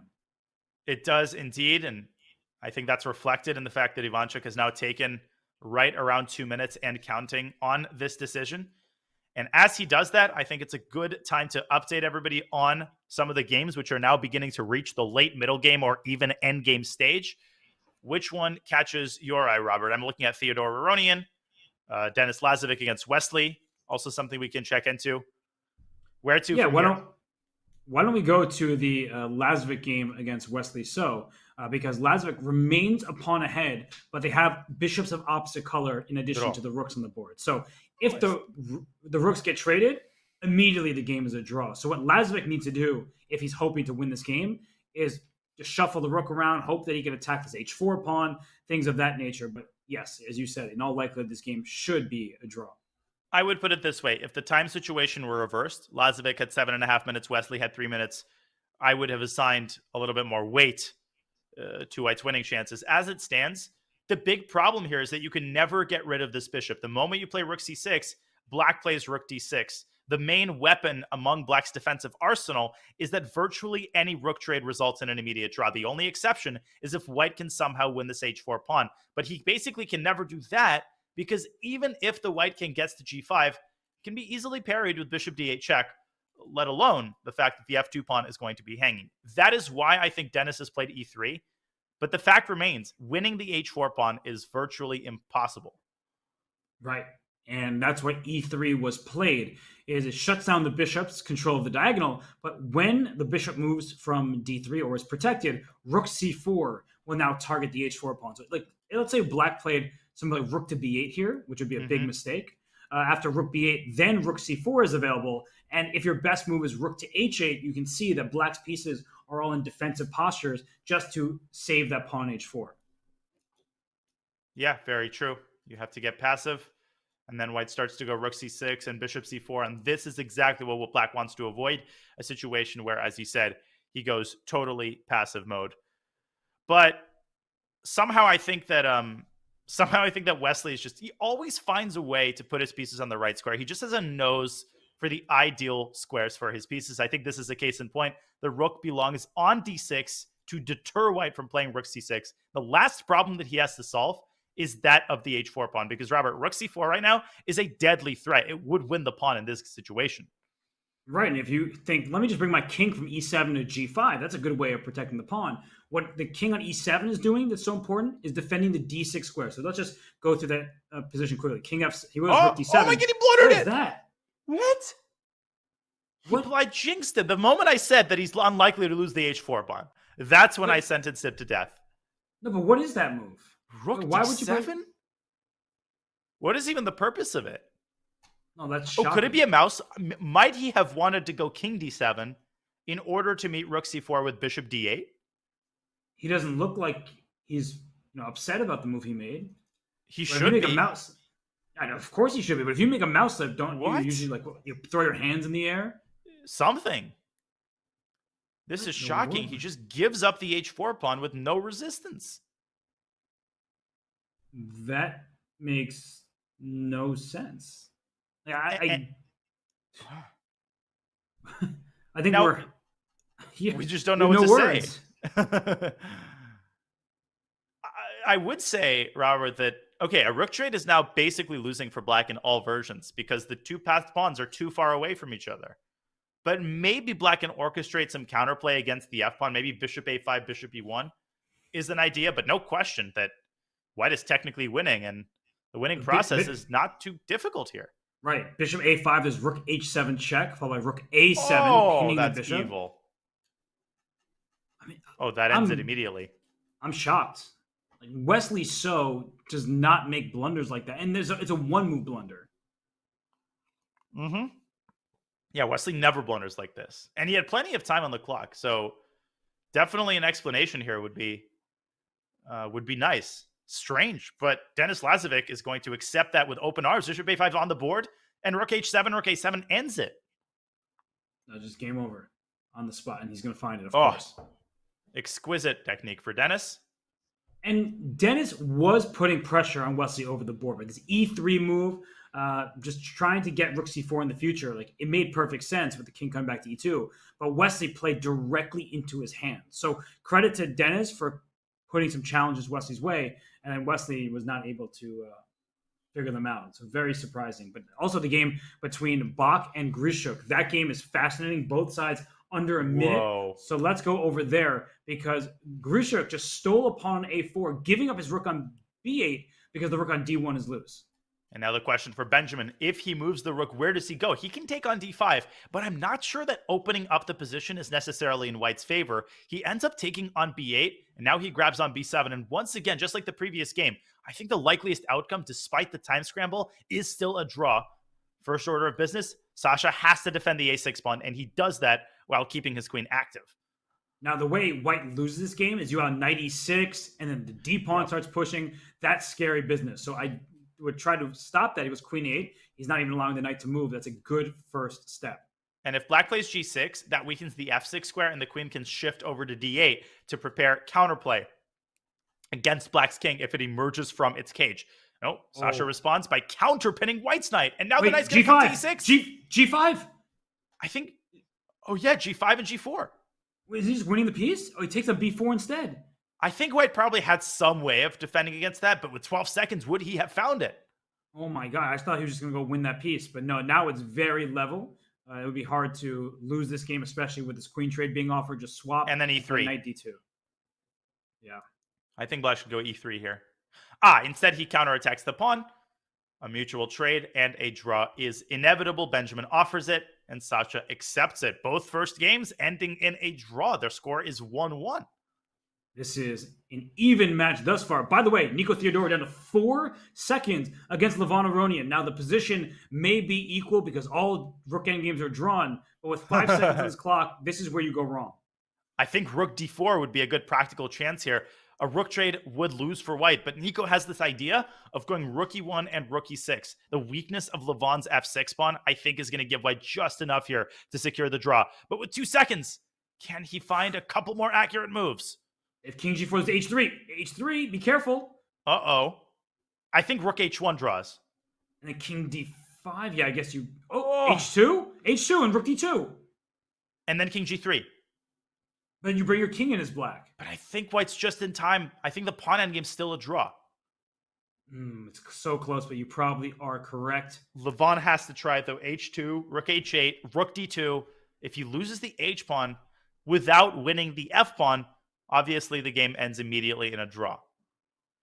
Right, but to your point that with rook h8 and king g3 coming just to win that pawn on the spot, it might be just enough for Theodorou to hold this game. Agreed. Then there will be opposition at the end. That's the key. Is once black's king takes f5, the white king needs to get to f3. But still a very successful result for Levon. He draws from a position of strength. He forces Nicholas's clock down to 0. And Nicholas not going to g3. Okay, so the king can come to d4. They'll give rook d8 check, and then brings rook right back to h8, most likely. Oh! What? Oh, he went the What's wrong he way. doing? King e5. Yeah, what's he doing? Oh my God. The indecision from Nicholas. He should have made this move on the previous move. Oh my gosh. Oh my lands. And just move your rook anywhere, right? And you're in Zugzwang. Holy smokes. King takes f5. That's it. You've lost the second pawn. Rook h and f versus rook can be drawn, but not when the pawn is on h2, I don't believe. And not when your opponent has 5 minutes against 3 seconds. But how does Levon make progress here? Just, That's the one thing he's got to figure out here. How does he dislodge White's king from f3? That's a great question. It's winning according to the eval bar, but that tells us nothing. So back to f5. Back. So maybe he should move his... But where do you move rook? What is it? I think you should go king g6. And now... king g5. What is this exactly? He's got to be careful to avoid repetition, by the way. So king h6 maybe? And how is this winning? Maybe I spoke too soon. I just assumed that once he won the f5 pawn, it was over. King d3, rook h8. Okay, rook e2, and then bring your king around the first rank. King d2, king e1. You That's got the it. goal. You called it. 5 seconds. He's got to go. King d2. And then king e1's coming. And that is devastating. The king goes around the rook, king f1, and eventually king g1. Oh, and black would promote with check, by the way, in the event of rook a8. King g1 resigns. It's going to be a win for Levant. Rook g2 check. Should do the trick. Do not promote. No. Oh! Now get a queen. And rook f1 at the end. Oh, f5 at the end. Oh, I thought, okay. Rook f1. That too. You could have won that way, but why risk it? Rook f1, Levant wins another game. Crazy meltdown there for Nicholas, who did everything to draw the game except the last move. Yeah, well, that's what happens when you're down to just a few seconds on your clock. You may be one of the best bullet players in the world, but you're playing bullet while your opponent's playing blitz, and that's not a good sign. So Levant Aronian steals game 2. He goes up 2-0. We'll see if Theodorou can just get a win in the next one, but we still have 2 games left, Danya. The game between Chigaev and Dominguez, that game is still looking very even as the players go down under a minute on the clock. And then we have Robson against Ivanchuk. So with the Chigaev game down to the wire, maybe we should first focus on that one, just see the draw. Well, the likely draw. I don't want to call it a draw yet. We're going to say that in the other game, and then it was decisive. Whoa. Dominguez declined a draw. I don't know when. It doesn't say. Maybe he just didn't see the offer, because I don't see a universe in which black has any winning chance. I don't see a universe in which either side has winning chances here. Do you? Maybe he's going to rook b8, rook f8. You want to attack f3. Yes, and then if your rook goes to defend f3, I go rook f4, and then maybe there's a Zugzwang somewhere in there. So there's no question that objectively this is a draw. But this is what's amazing to me about top players. The way that they find just methods of squeezing blood from a stone. Rook b2. Cut that king off. God, I am on a roll with my commentator's curse here. Rook f4? Maybe your move? No. I'm not sold on it. King d5 first and then rook f4? Well, c7's hanging, right? So we got to watch out for that. Whoops. My bad. But c6 at some point. 8 seconds. Lanier, what are you doing? Make a move. Rook f7. He goes rook f7. He wants king d5, clearly. White is really cramped. He has to stay anchored to the f3 pawn. Yeah. And Chigaev, I mean, it's been a shaky endgame for him. He goes rook e4, not king d5 for sure. White can hardly move. Yeah, now the rook is no squares. You have to either play c4, which restricts the rook even further, or you have to drop the king back, and then you've got to calculate rook f4. Right, and c4 might be losing because eventually king c5, king b4.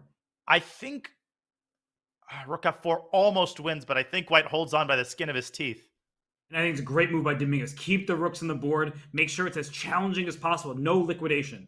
And under 10 seconds for both players right now. Chigaev has got to go. He looks nervous. I see him on camera. Oh, and he plays c4, and that's a major concession. Yeah, I don't think that's a good move at all.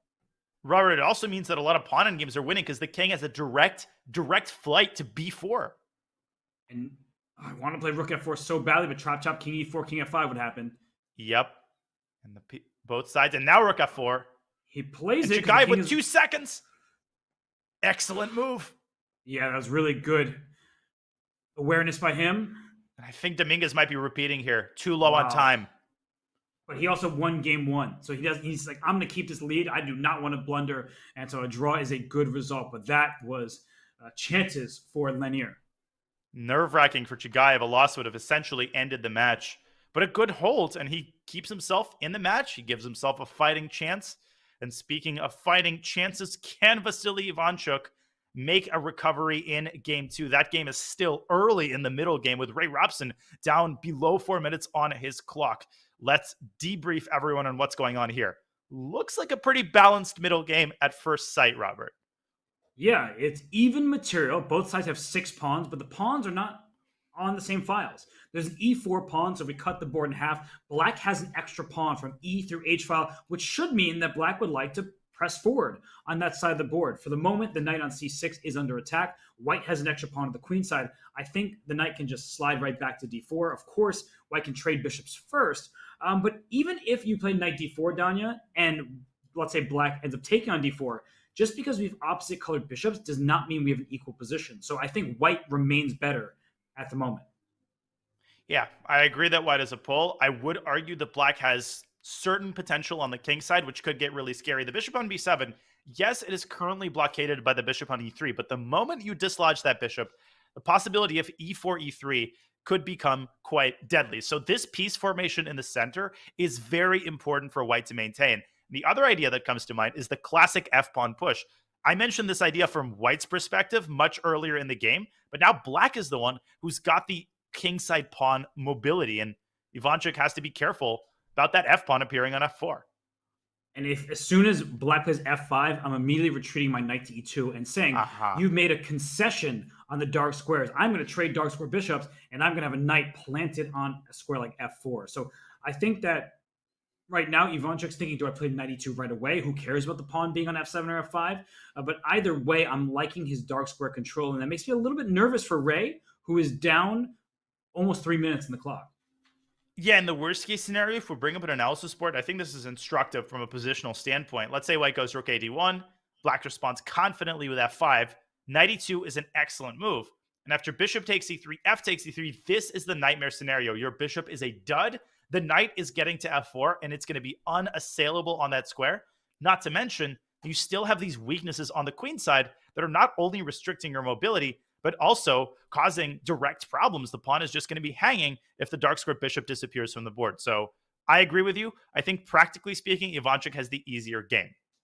What you were saying in that position is that bishop on b7 would be better on b6. Right? Putting that bishop on a dark square, because with black's pawns on light squares, the bishop on b7 is not a powerful piece, and rook ad1 is played. And what I like about Ivanchuk's decision, if you look at the times for his last few moves, Danya, he spent about a minute on move 15. So actually a minute on move 14, a minute on 15, a minute on 16, a minute 25 on 17, and now a minute 47 on 18. So he's really burning clock, but he has such a large advantage on time that he can use his time for now and maintain that edge. But he needs to keep an edge on the clock. We saw what happened last game in the time scramble. He lost on time. And f5 is indeed on the board. And as you were talking and making great points, I was thinking about what Ray could be intending against 92. It occurred to me that there's the possibility of bishop a6, but Ivanchuk with queen b3 check, that has caused a sound effect from the great Robert Hess. Please explain. Well, knight e2 is going to f4. Knight e6 is also going to f4. But so with tempo. Exactly, and he avoids the pin that you were just about to mention. So a great move by Ivanchuk going knight e6 next. Ray's position might fall apart. It might indeed, and we can forecast how this could happen. After king h8, I don't even have to make the moves. They're making them for me. After knight... Alexa, I'm commentating. Alexa, shush. After knight e6, it attacks the rook. It's on the board as well. And Robert, if rook fe8, not only could the knight drop back to f4, you could also consider taking on b6. There's a fork potential on c7. And so Ray throwing everything on the king side with f4. That's a huge move. Knight f8, bishop f4. Or no? Knight f8, rook f8, and... Oh, bishop f4, e3. Yeah, that's scary. And white loses because of the prospect of e2. And queen g2 mate is threatened, and if you only can stop that with move like f3, yeah, you're busted. But instead of bishop takes f4, they're done, and maybe just bishop takes b6. And after e3 for black, that's the big idea. f3, e2, you fork the rooks, but I'm already up a full rook, so I just move my bishop to c5 as you're showing. And you win. And you win the game. Because after ed, rook takes d1, it's a double attack on two of black's pieces. The queen protects f3, so this shenanigan doesn't work. And rook b8 is met with a pretty queen takes b7, a classic deflection sacrifice. And Vasily Ivanchuk, he takes on b6, which I think is also perfectly fine. Yeah, we might just see a transposition, right? Where if you play e3, f3, e2, you take on f8, and we get exactly where we were before. So Ivanchuk, he needs to win this game, and he's well on his way. He's ahead by 3 minutes on the clock. Your pick to win Group C, Ray Robson, in trouble here in the second game of this match. Yeah, this is dire for Ray Robson, who's probably also considering the move f3, creating the precedent for a lobster pincer mate on the king side. But that knight from e6 could move back to f4 in a timely fashion to defend the g2 square. What I'm currently trying to puzzle out is how exactly white defends after f3, g3, queen g4. Do you see a move there? Am I going to have to play king h1, rook g1 at some point? Is it going to be that kind of defensive effort? I forgot about that idea, to be honest. F3, Yeah. G3, Queen G4, King H1. Yeah, and the rook slides over. Did you want a classic defensive motif? And a classic chat comment there by Jarbs saying, Alexa, please find a defense for Ray. Hey, you'd be surprised at what you hear. F3 is on the board. G3 only moves. Ivanchuk needs to play this. There it goes. But 11 seconds for the only move in the position is too much. It's just what makes me nervous about his chances going forward in this match. No, I agree completely. The confidence with which Vasily has handled this complicated middle game has been incredibly impressive. All of that experience, being able to play any type of position is... Why is it plus $1 million? Plus 9. Oh, because it's bishop d4. Oh, my lands, and you're attacking g7? Yes, and if queen h3 thinking, I'm going to go checkmate you, then just take on g7, and there's a knight check. Once the knight moves away from e6, the king on g8 is in discovered check. You win the queen. I only saw it because the engine went sky high, so I realized there was a tactic. Great catch, though. It's very important to point out, do not go knight f4 here and say, oh, defending g2, because if rook takes f4 and you get checkmated. Instead, the fact that you set up the discovery is what makes knight f4 possible. And if black tries to defend g7, okay, at this point, there's a million moves, but I think you can safely take on b7, or you can drop the knight back to f4, and you never have to worry about queen h3 again. Guess what Vasily Ivanchuk has played in the span of 49 seconds? Bishop, b6, 2d4. It's going to be 1-1. Wow, this is such an epic matchup. The legendary Vasily Ivanchuk, Ray Robson, who was an absolute prodigy as a child, almost 2,700 now. He doesn't play that much over the board, but when he does, it's with great success. But unfortunately, after a win in game one... nice reference there, Danya. You know, normally references go over your head, but you got that one. No comment. Bishop d4, and no comment on Vasily Ivanchuk's play because his moves have done all of the talking. I think Ray is going to resign in this position. There is nothing left to play for. No chances remaining on the king side. 23 moves. I just can't get over how confidently Vasily handled a super complicated position and how quickly and how well he managed his time. This is the model of success for Vasily Ivanchuk in the next two games. For sure. And right now, Robson plays rook g8, a very sad move just to defend the pawn. Knight f4 back is a safe retreat if you want to make sure the queen can't even inch into the h3 square. Queen takes b7, as you point out, also available. You're simply up a piece. I'm sure many moves are completely winning here for white. And Ivanchuk doing the correct thing. He is not just making an immediate move, even if he knows it's winning. He wants to give Ray zero chances. I feel like knight takes g7 even is winning, which is counterintuitive because you think the knight has to be contained, kept alive so that it can move to f4. But after knight takes g7, rook takes g7, queen takes b7, black simply doesn't have the time to move his queen to h3 because queen takes a8 is a mate threat. The rook on g7 is now pinned. So you have your menu of options. You can play safely. You can play ambitiously. As long as you have a response to queen h3, white is going to win the game. I think my favorite option of all is knight takes g7, rook takes g7, queen f7, because it forces a queen trade, which means you'd never have to worry about your king safety. So if I'm Ivanchuk, I'm probably just making that choice, but he's calculating, which likely means he's going to find the absolute best option. There he is. Look at him on screen there. He's calculating. He's 53 years old, but he is still the legendary chess player we all know and love. And Ivanchuk did start streaming on Twitch a couple of months ago. Just a man of many talents, and his analysis of former world champions games is incredibly inspirational. I've tuned in a couple of times. He's such a selfless character. You can just tell from the first minute that he talks about chess that his love for the game is lifelong and that he is so passionate about sharing it with others. And he shares it with others through his play, through his chess career, and now through his stream and through his analysis. But Ray, let's not shovel dirt on Ray just yet. Vasily has 2 minutes.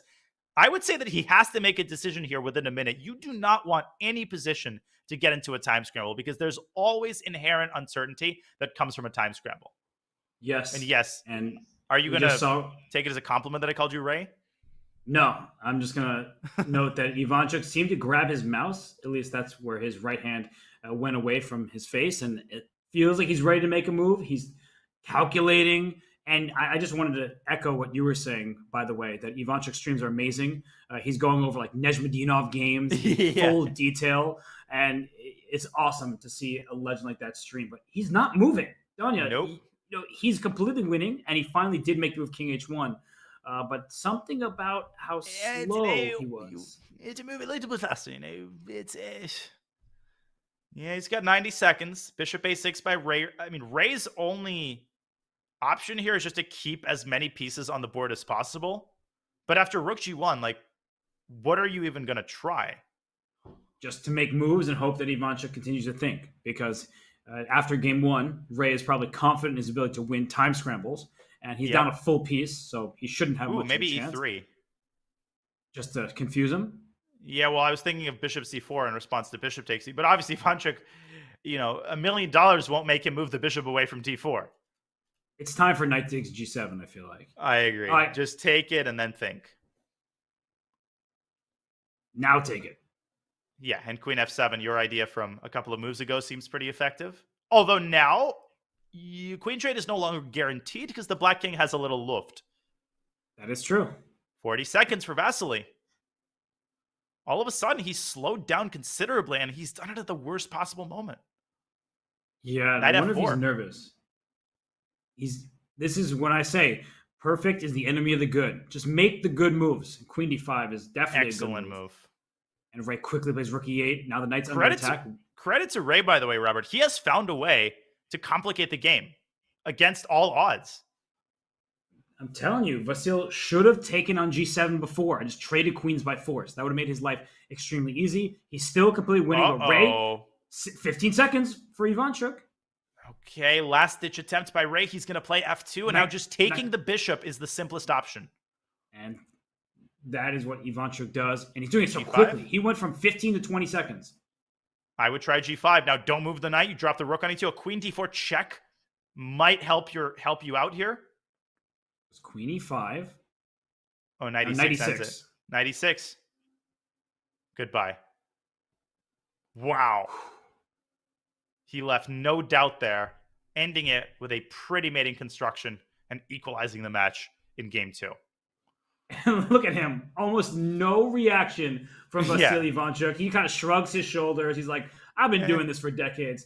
And another great win to go in the lifetime book of Vasily Ivanchuk, his best chess games. Maybe not the best, but it was definitely good enough. So if we look at the scores in these 5 matchups, Vasily Ivanchuk ties Ray Robson 1-1. We saw Levon Aronian go up 2-0 on the bottom of the screen here in the Group H. Wesley So lost that game. That was as shocking as it gets. It felt like a long time ago, Danya, but that loss was, just absolutely out of nowhere. Yeah, crazy stuff in all of the matches.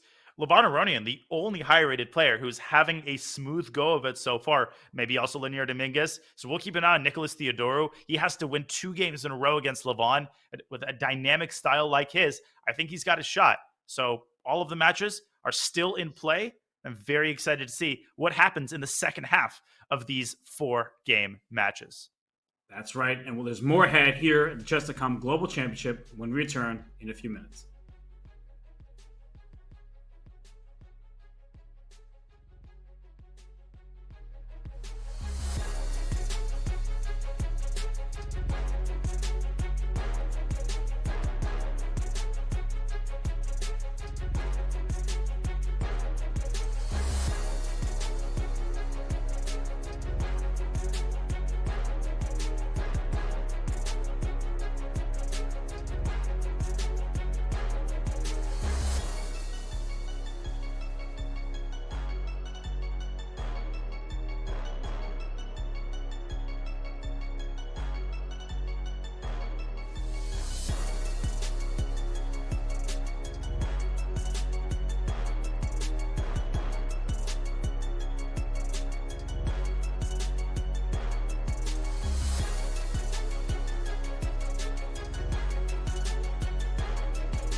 2 rounds in here at these matches in the round of 64 at the Chess.com Global Championship. Danya, 2 players, Leonard Dominguez up 1.5, and Levon Aronian 2-0 in his match. They look pretty dominant.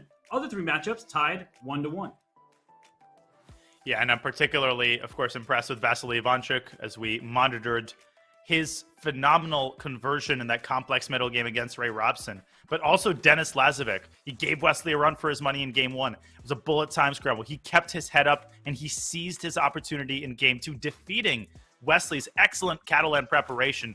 I've been impressed with Denis Lazavik for months, and I think he's put himself in a great position to deliver what would be the biggest upset of the CGC round of 64 thus far. But you know who's not going to get upset, or so it seems? Mr. Levon Aronian. The guy is classy in every way imaginable, and he has let his moves do the talking in game 1 and 2 as we pull up his card.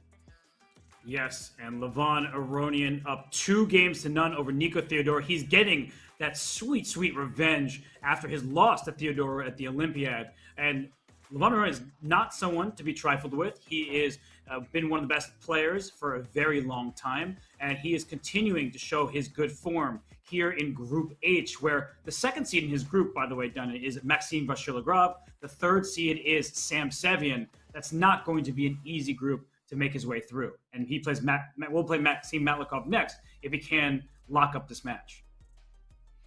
Yeah, it's been an impressive run for Levon Aronian. I can't believe he's 39 years old. I mean, the way he talks about the game, it's almost like he's been playing for a year, and then you realize how experienced he is, how strong he is, and how strong he has been for the past 20 years plus. I've been reading the biography, the memoirs of his mother, Seda, which I purchased in Yerevan, and I'm finally getting around to reading it. Just a fascinating life story. Such a nice guy and so well-rounded and such an enterprising player as he starts off game 3 with a Rosalimo Sicilian. Yeah, he is playing a very solid game here, just not taking any major risks. This opening, he's played in round 1 of tournaments, so it's not like he's doing this just specifically one ahead in the match score. But how do you win as black on demand against a super grandmaster? I think if we knew the answer, Danya, we'd be Magnus Carlsen. Yeah, and we would also know where the Fountain of Youth is and where the diamonds of Santo Domingo are. That doesn't exist. I just invented it. I just watched the Count of Monte Cristo, and I'm trying to remember the name of the diamonds in the Count of Monte Cristo. But of course, as with all of my references, I can't remember them when they matter. But I think, in all seriousness, Robert, the key to at least putting yourself in a position to win is not to force it. We've seen a couple of players who have had to win on demand, making crazy moves in the opening. We've seen some H5s. That rarely works against someone like Levon Aronian. He's not going to be deterred when you play G7, G5 on move 5. Instead, I think the best way is to play conventionally, to do what the position demands of you, and then obviously just to try to seize all of the tactical opportunities that you get.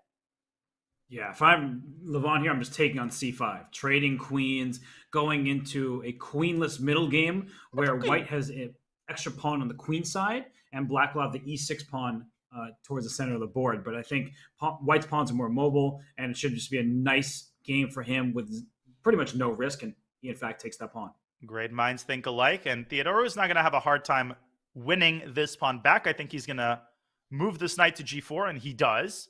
But I think a nice defensive option for Levon is to play bishop F4 and then drop the bishop back to G3 to cover F2, followed by H3. I don't think he's losing this endgame. Nah, look at him. He's eating food. He's just confident in his chances here. And of course, he should be, given that he won the first 2 games. Now, a game that looks like it's going to be more exciting. It's a game between Leonard Dominguez and Maxime Chigaev. Now, Dominguez, he drew that game 2 from a superior position. Not that he was winning, but he was the one with better chances. Now in game 3, he gets the white pieces. But Danya, I was asking you, how do you win with the black pieces? Well, you might lose trying in a sharp Sicilian, but still, I like the fight from Chigaev. No, he has a pawn in H5, which has been increasingly popular in most Sicilians. The ideas of this move are manifold. You're preventing white from the classic pawn storm. You're also creating a stronghold for your knight in the event that white, let's say, pushes the pawn up to E5. So a pretty typical Sicilian arrangement here for Maxime Chigaev, but one entity that is not a fan of this arrangement is the eval bar. It's giving an advantage close to +2, Robert. Well, then I know what the move is. It was +2. It's knight takes e6 followed by e5. It has to be a sacrifice. Right, that's the thing. When you have the eval bar and you know that it's good, it's like, okay, you just go for it. And it seems like the eval bar has not gone down after the sacrifice because black's king is going to be hunted. Well, let's bring up the analysis board here because there are some fascinating variations to look at. The point of sacrificing on e6 first is to open up the g6 square for your bishop. After d takes e5, you throw in a check on g6. And after king e7, the king is a sitting duck. This is not checkmate. The knight defends c5. So you distract the knight by taking on e5, Robert. After knight takes e5, bishop c5 check, the king is massacred in the center. This isn't checkmate any longer because of king d7. But after the simple queen takes e5, just look at this king. It is a sitting duck with the rook coming to d1. Oh my God, Linear found it! Yeah, I was about to say, by the way, look at the live position. Linear Dominguez sacrifices the knight on e6, plays e5. He is going right for his opponent's king. He doesn't want to go to game 4. He doesn't want to just draw and then try to be solid then. He is saying, let me go and checkmate you. And Chigaev, look at his face, right? He's like, oh, shit. Oh, no. And I'm playing Linear, and he just sacked a knight, and I'm busted. Also, the sun's in his eyes, so that's probably not helping. But he is like, where did that come from? That was move 11 in the Sicilian, and already we saw a sacrifice. Yeah, he's kind of going through the 5 stages of grief. I feel like when you get hit with knight takes c6 and e5, you go through those stages where first you're in denial. This can't be winning. It's move 10. I've just developed my pieces. This can't be that good. Then slowly you move to the acceptance stage where you realize that you literally have no moves. Now, normally when a knight is sacrificed like this, Robert, one of the key defensive options is to sack the knight back, leave the knight on f6 and cover the g6 square. But that is so much easier said than done. Are you telling me that you're going to go king f7 here? Then you don't even have anything to suffer for, and you still have the problem of the king placement. But maybe king f7 is the best move. I think the situation is actually that desperate. Can you do me a favor? Can you go back to king on e8? I can indeed. Can you grab the h5 pawn, please, and put it on h7? Yeah, that chess.com will not allow me to do for whatever reason. I've been complaining about this glitch for a very long time. They never seem to fix it. That would probably be the best defensive move because that's what happens when you push your h-pawn. Like, it may seem innocuous, it may seem irrelevant, but as soon as a pawn moves, the square that it was previously covering you lack control of it. So the pawn h7 would help cover g6. Linear Dominguez with great awareness of that fact. That's why he sacks on e6 and plays for e5. And it's not like he prepared this. Look at his time. He spent about 2 minutes in this game thus far. He just recognized when the moment was available, he had to sacrifice, and he went for it in all of 1 minute and 9 seconds. I think what you're speaking to is one of the most beautiful aspects of chess to me. That is the sort of dialectical relationship between long-term and short-term factors. They're always in conflict with each other. When you play a move like h5, there's the short-term gain. There's the endorphin rush of covering the g4 square. I have this idea. But there is the long-term drawback of weakening the g6 square. The thing is, you never know when those long-term drawbacks come back to bite you. In this case, you didn't have to wait long. No, you did not. And Chigaev, he's not made a move. He's looking at his position and just not happy in the slightest. King f7 might just be the best move, but you're going to give a piece back and only get the pawn. And so it's going to be even material. You won't be able to castle. White is thrilled here. White is absolutely thrilled. He continues to think after e5, does Maxim Chigaev. But his chances to come back in this match are looking increasingly grim. It's only move 12. Linear Dominguez is already borderline winning, which I think gives us the license to examine some of the other games. Vasily Ivanchuk will be starting his 3rd game against Ray Robson momentarily.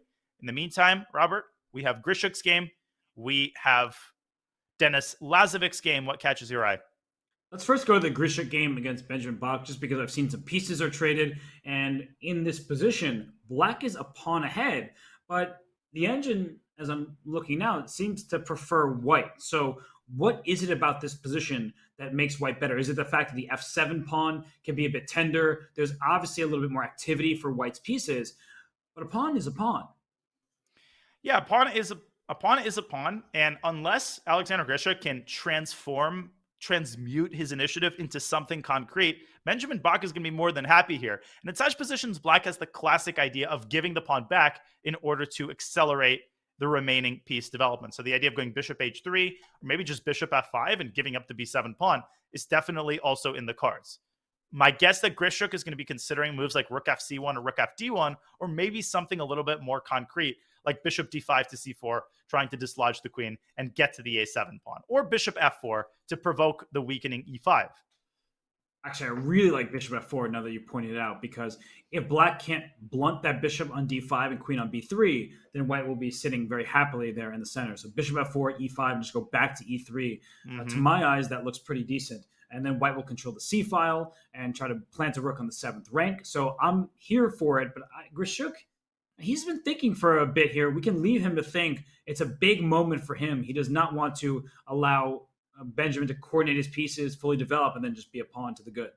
Agreed completely. I'm fully expecting bishop f4, and we will see if Alexander Grischuk can justify this early pawn sacrifice. But the Vasily Ivanchuk game has begun, and they are repeating. They are reprising the opening from game 1. The quiet Slav, with black giving up the light-squared bishop and developing the dark-squared bishop to b4, and then preparing e5. All of those ingredients are in play in game 3. But this time, Ray Robson drops his queen back to d1. I think, Robert, don't quote me on this, I think this is the first new move of the game. And I think that's clear that Ray studied this opening during the brief break, because what he didn't want to allow was these e5 with tempo. Where was the tempo? Either e5 to e4, forking the queen on f3 and the bishop on d3, or the knight recapturing e5 with a fork. So the queen went back to d1. I like that decision. But Ivanchuk, he quickly just played queen to e7. He realizes that, well, I may not have these pawn breaks in the center just yet, but the position is incredibly solid. So if I'm Robson, I'm going queen b3 here, just trying to put pressure down the queen side, maybe even get another bishop in return for the knight on c3, and he's doing that directly. I like his position in the sense that there's no risk, but it's going to be very, very difficult to play for more. Big decision there by Ivanchuk. Wow. Yeah, I wasn't necessarily expecting Vasily to trade that quickly. Now, one good thing for the tactical Andes to remember, bishop a5 succumbs to knight takes d5. So the alternative was to drop the bishop to d6, but Ivanchuk feels that taking on c4, the time is ripe, and I think the time is definitely ripe for black to play e5 on the next move. But Robert, it's important to indicate that just because black plays e5 doesn't mean that he automatically solves all of the problems in the position. You pointed out in game 1 that one of the main drawbacks of playing e5 is that it opens up the diagonal for white's light-squared bishop. For sure. And white could consider pushing the pawn from e3 to e4 at some moment as well. I wouldn't do that, because then e5 would be the immediate response.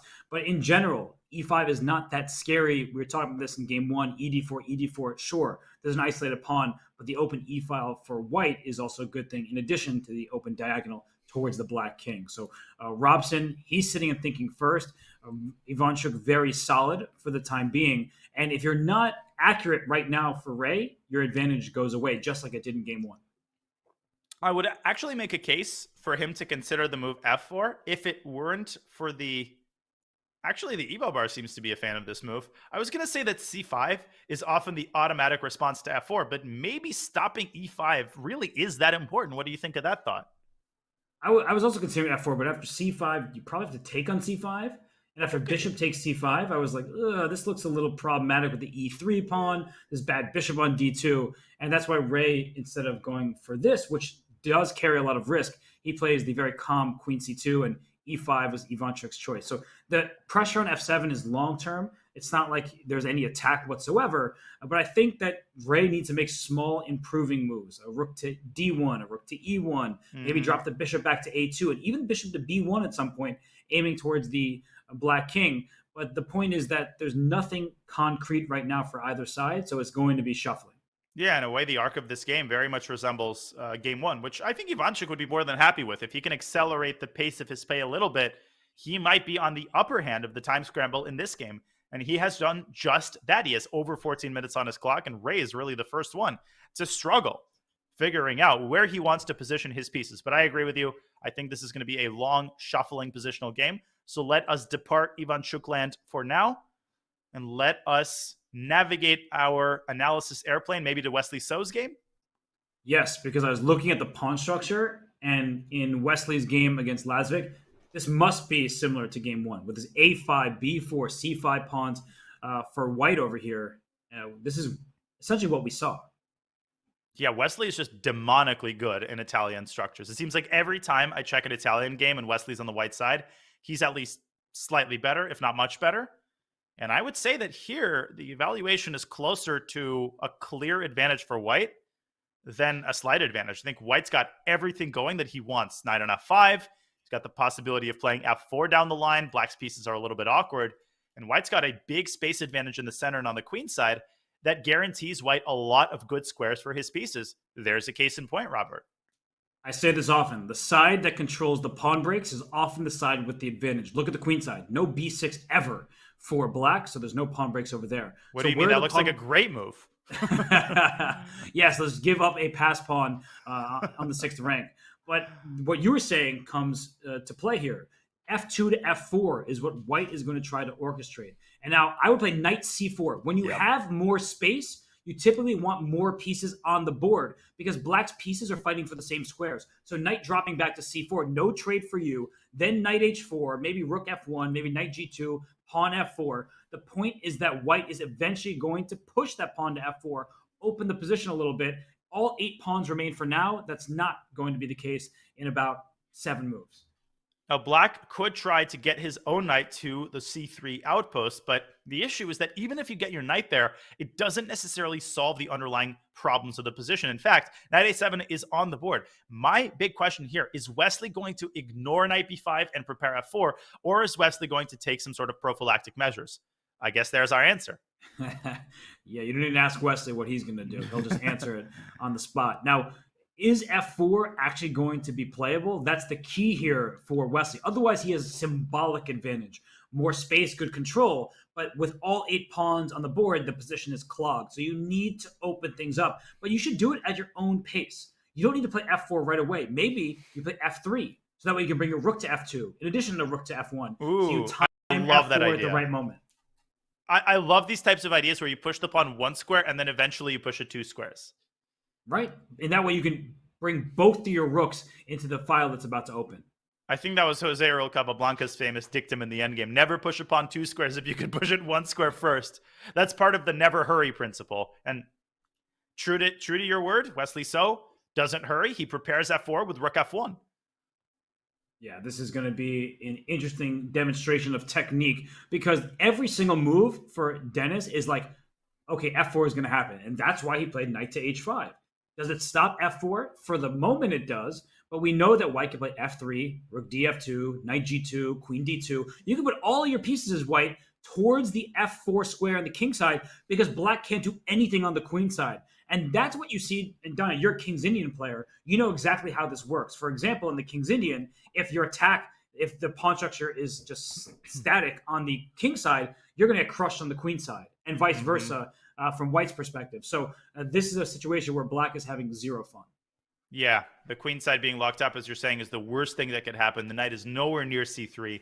And I think what Wesley is dedicating his time to is to figure out the proper moment to play f4 and the proper level of preparation that he has to invest, because you cannot take the move f4 back. You want to make sure that when you play it, it has the maximum negative impacts on black's position, the maximum level of destructiveness. We'll keep an eye on Wesley's preparation or lack of preparation as f4 is already on the board. Wow. I thought it was going to be played a few moves from now, but Wesley just goes straight forward. Yes, it's a good move. E takes f4. What's his response to that, by the way? Just rook f2? That was my first thought as well. But you have to reckon with f takes g3 here, and there's the possibility of black sacking the queen for 2 rooks. Well, giving up the queen for 2 rooks. So I'm not sure. Could it also be... White, I was thinking g4, but the knight does have the retreating square on g7, and I'm not sure what the follow-up should be here, because black is about to play g5. I don't think it's this. Well, that's not what you want for Wesley, because you had complete control of the board, and then you at least give black hope there. No, even though I think the engine is actually giving g4, I can bet you that Wesley probably wants rook df2. Well, we're about to find out. No, it's g takes f4 that he has in mind. All right, so he allows knight takes f4, and then black can back that knight up with g5 after it, though the opening of lines on the king side should be good for white's attacking chances. As well as the f5 square, by the way, for the knight. Yeah, so... But you can't go rook f2 right away because there's knight takes d3, so you need to spend some time before you can make it work. Yeah, so knight d6 comes to mind. Maybe a prophylactic move to overprotect the d3 pawn with a queen, such as queen b3, which would also have the beneficial effect of aiming the queen at the f7 pawn. Love the look of queen b3. At knight d6, you know black is immediately going to take on d6. You're going to have to sacrifice in exchange. Yes. Because the knight f4 is loose. So rook takes d6 is automatic. But which rook? I think the d8 rook. The e6 rook is a good defender. So rook d takes d6, followed up with queen takes d6. And I don't prefer black's position, but I like Lazavik's position far more now with some clarity than I did before, even if he gets down material. Agreed. And I think it's critical not to even consider the move g5, and Dennis does not. He takes on d6. I'm totally on the same page. He's got a couple of pawns for the exchange. He still has the prospect of getting his a7 knight into the game. And if Wesley doesn't keep his foot on the gas pedal on the king side, things might start turning around a little bit here. So knight d6 might have been a somewhat hasty decision for Wesley, and that might mean that f4 was in turn a hasty call. We'll see. Yeah, haste makes waste, and right now I think that Wesley has like one move. If he gives Dennis a free move at some point, I think the advantage goes out the window. So for now, he does have good chances. The open f file, the queen on b3 in line with the f7 pawn, the king on g8, but g5 at some point for Denis Lazavic, it might allow him to protect this knight on f4, leave it entrenched in enemy territory, and that's the first step to surviving this game. Agreed completely. I still think that Wesley's winning chances greatly outweigh Black's saving chances, but Dennis, he's such a resilient player. He's good in time pressure. We'll see if he is able to pull a rabbit out of the hat. In the meantime, we have other games that are reaching a climax. Which one catches your eye? The Dominguez game should end very soon, so that match will be over after it. So I just wanted to call our attention here. Just go back 2 moves. After queen g4 on move 18, the move rook h6 was played just to get this bishop out of g6, but walked into f5. The rook's now under attack. The problem in such positions is that you can never expect your opponent to make a retreating move when your king is this weak. Right. Okay, he did make a retreating move with his queen, but Black is just losing material here because f takes c6 threatens to win the queen. And the rook is just hanging over there. No, this is completely lost for Maxime Chigaev. And look at the clock, by the way. Dominguez up 4 minutes. If Lenier has half of his time still remaining and he's up 5 minutes or 4 minutes, that is a sign of trouble. This is going to be 1-0. This is going to be an advancement to the round of 32 for the beast, Lenier Dominguez. And that means we'll see Eric Hansen take on Lenier Dominguez in the next round, which is a mouth-watering matchup. I'd love to see that. Eric has been on a rampage with an excellent performance in the Fischer Random Championship and a defeat of Lek Wang Lim in the Armageddon game in round 1. This ain't going to be a walkover for Dominguez. Certainly not. Going to be a tough battle between 2 great players, 2 fan favorites. And so I think we can trust Dominguez, and if anything exciting happens, we'll come right back to the game. We will indeed. But I wanted to go to the other game that can lock up the match. That is Levon Aronian versus Nico Theodorou. I'm looking at this position. It's an ending. It looks very level. H6 is hanging. You can't play lock rook up the D2 match. check. You will, I think. Yeah, you can't play rook d2 check because king e3 is a double attack. So even material, better pawn structure for white, and h6 is already hanging. So it looks like Levon has no issues here. If we bring up an analysis board real fast, I think the only move... Actually, never mind. He played bishop g6. But now I think the simplest thing white does is just go king e2. What I wanted to ask your opinion on is who benefits in the event of a rook trade. My inclination is that white cannot lose an endgame like this if you play b4, for example. But maybe the weakness of some of these queenside pawns can be exploited by black. What do you think? Is this just a dead draw? I think you're doing a great job as a commentator, but trying to add some intrigue to that moment. But, you read me like a book right there, like an open book. Yeah, well, we've been doing this a long time now. Just completely level game, no risk whatsoever for Levon. So, that position. There's no infiltration squares for the black king. I hear this a lot in basketball. When one team is up by 40 and then the commentator starts listing the greatest comebacks in sports history and he mentions the game from 1950 before the shot clock was invented, that's when you know that the level of intrigue is starting to wane. But rook d6 is on the board. So maybe Nico sees something in this endgame. And Levon doesn't need to take on d6. He can just move his rook anywhere along the f-file. It doesn't blunder it. So rook f8, for instance. So rook f7, yeah. Or rook f5. Yeah, great move those two are. But other than that, you can just play rook f8, and there's no way for black to make inroads. So I think we can trust Levant. Again, if something happens, we will keep an eye on it. But some of the other games just happen to be a little bit more exciting for the time being. And I was looking at the game between Grischuk and Benjamin Bok a few moves ago when I just hovered over the game. It looked like Grischuk had an opportunity to win an exchange. If you go to move after 18, queen takes e2 there. So Benjamin did take a second pawn. Bishop c5 would have won the rook on f8, I think. Otherwise f7 drops. But that was a moment where I guess Benjamin thought, all right, I have 2 pawns and a bishop for a rook. I should be in decent shape. But Grischuk, I guess, agreed and went for something else. I would actually argue that rook fd8 might be the lesser evil for black. But if that is the case, then sign me up for the bishop c5 train. Bishop takes f7, then you drop back to c4. You also collect the a pawn. I think white's advantage would have ballooned to pretty sizable proportions here. Instead, Sasha deciding on rook fe1, getting this queen, smoking it out of e2, and he takes a completely different approach. He still attacks f7, but he does it from the 7th rank. Still looks pretty damn good here for white.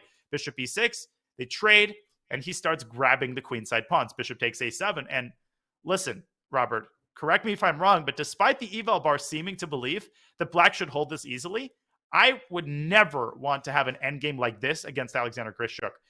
The pass pawn on b3, the fact that white has control over the 7th rank and the possibility of bringing another rook to the 7th, this is going to be a long road to the draw for Benjamin. Oh, this is far from, the engine may say one thing, this is not equal. This is clearly better for white. Can we go before bishop takes a7? And this is how strong Alexander Grischuk is. He saw, as you would say, the forest through the trees. Queen takes e6 instead of bishop takes a7 there, just like a couple moves back. If he took an e6, the problem is after fe, bishop a7, rook a8, rook takes b7, it looks like everything is great for white because black's pawn structure is compromised. But there's the move rook f7 at the end of the variation. And now, if you trade rooks, you're going to lose your a2 pawn. So white would never lose this game, but white's also not going to win, that's for sure. Yeah, that's a great point. The fact that as soon as f7 opens up, black is able to get rid of this rook. And for that reason, I think Benjamin Bok has just played a brilliant move. I think it's the only move that gives him serious chances to draw. He's played f7, f5. On the one hand, what are you doing? You're weakening the 7th rank. You're getting white, a direct ticket to checkmate. But the point is that rook f7 is coming on the next move, and white is one tempo too short. After rook d1, rook f7, black either forces a rook trade or forces the rook off of the 7th rank. I think Benjamin is likely to draw this game, but even if the rooks are traded, Robert, it still ain't easy with this pass pawn on b3. Right. And in fact, in the starting position here after f5, white can just start with b4, then play b5 after the rook trade. Oh. And that pawn is getting awfully close to promotion, so Benjamin needs to be very, very careful. He does indeed, and especially so given that he's got 1 minute left on his clock. An update, Aronian has indeed comfortably drawn the game against Theodorou. He is the first winner of one of today's matches. He advances and defeats Theodorou 2.5-half. Let's go on over to our big matchup of the day, just because it's a pretty critical moment between Vasily Ivanchuk and Ray Robson. I know Ivanchuk is a fan favorite, and look at him go on the king side. Tanya, the center is closed. That's a good thing for knights, a bad thing for bishops. Look at the bishop on d2. Look at its much better counterpart on b8. This is clearly better for Ivanchuk, who might just storm down the king side with g5, g4. Yeah, black has a wealth of ideas on the king side. Another thing I'd add is the possibility of a rook lift. If you get this knight off of f6, you have the chance to go rook d6, rook g6, and pile up on the g2 pawn with queen g5. This is looking mighty scary for white. Does Ray have any possibility to generate counterplay? Not that I see. You need a4, b5. That takes a while, and knight h7 was the first choice. You made this point very clear, Danya. Rook d6 to g6 is on the horizon. If not, maybe g5 and push the pawn to g4. Look at white's play, and the answer to that statement is there is none. So there's nothing to look at. You have nothing to attack. Zero. I love the way you phrase that. Look at white's play. Which play? No play. Might you have to go? I literally see no way to start even a little fire other than a4 and b5. I mean, white's best chance is to somehow get this bishop on a2 to do more than it's doing, and that is what Ray does. He plays a4, but winning the c6 and b7 pawns, Robert, is not going to help if you're getting checkmated. No, and look at how quickly Ivanchuk plays the rook lift. Do I care about this? Nope. No, b5, rook g6 is automatic. You don't care about those pawns. Queen g5 afterwards, and you're just simply getting checkmated down the g2 square. And you literally can probably ignore everything that happens on the queen side. Queen g5. Rook takes b7. Congratulations. I'll shake your hand. I'll give you a medal, and then I'll checkmate you. Ivanchuk, I mean, this is a masterful display. We're only 24 moves into this game, and the engine says it's completely over. The look on Ray's face, he is desperately searching, not for Bobby Fischer, but for a chance in this game. He's got nothing. He's dead lost. You said we're only 24 moves into the game. Vasily Ivanchuk is less than 10 minutes into his clock, and that might be the most devastating feature of this position. Ray can't even use Black's time pressure against him. There is no time pressure. You know, I was going to say, Danya, and I kind of regret not saying it earlier, I think losing on time, given that he won game 2, was the best thing for him. Obviously, if he lost game 2, it would have been terrible to lose game 1 on time. But it forced him to reckon with the time control, with the online format. And now after rook d6, it's Ray who has a lot to reckon with, because rook g6 followed by queen g5 is devastating. Yeah, there is no ray of sunshine to speak of in White's position. You can see the concern on Ray's face as he leans back and grabs his shirt. And Vasily Ivanchuk, if he plays rook g6 in this position, if he ignores White's play on the queen side, I think he's only a couple of moves away from delivering check and mate to the White king. Oh my goodness. And how do you even stop it? Rook g6, queen g5. What are White's 2 moves? Okay, knight h2 I think is absolutely forced in order to meet queen g5 with knight g4. And here, so I actually think White makes some progress. Okay, I can buy that. Because what you want is like an f5 from Black's point of view, because then the king on g8 is weak. Yeah, if you play f5, then White positioning his pawn on b5 looks really, really prescient because bc opens up. Okay, maybe not bc, maybe ba, but it gets a little bit more messy. But it's a moot point because Ray has gone queen d1 with a similar idea, I think, of meeting queen g5 with queen g4. Oh my goodness. So there has to be some kind of mating like moves in the next 2. So queen g5, queen g4. Oh, knight g5 is excellent. That's a beautiful move. Great. I was so focused on checkmate, I didn't think about hopping another piece into the attack. Oh, is there knight f3 in this position? Don't tell me that that's the move. There's definitely knight f3 and queen g5. And oh my And White plays queen g4. Oh, won't let me play it. Oh, somebody put a pawn on f3. It's over. Can't get away with it. He's knight played g5. It. Wow, what a game by Ivanchuk right now. He's played it. Oh my God, Ivanchuk is crazy. By the way, Benjamin Bok down to 11 seconds against Alexander Grischuk in that endgame. So we will maybe keep this position on the small board on the right-hand side of your screen. Let's do that. And we'll go over to the game between Grischuk and Bok, because Benjamin with the black pieces down to 11.9 seconds. We'll keep an eye on Ivanchuk if he can win that game. But right now, it's all Benjamin Bok can think about is, how am I going to survive this? As we watch the time scramble unfold, 2 quick updates. Leonard Dominguez has won, and Wesley So has managed to convert that extra exchange against Dennis Lazavik. He is up 2-1, and Leonard Dominguez, together with Levon Aronian, advances without even having to play game 4. But what do we make of Benjamin's drawing chances here? He's down a pawn, Robert, but he's got a tremendous amount of activity in the center. This is actually kind of a 3-result game. I could see White blundering here. Oh, White can for sure blunder. You allow these pawns to keep going. No, I'm with you. And king h3 play. Is there an e3? No. Oh, the rook on h7's hanging. e3, f takes e3, and f takes g3, and you can't take back.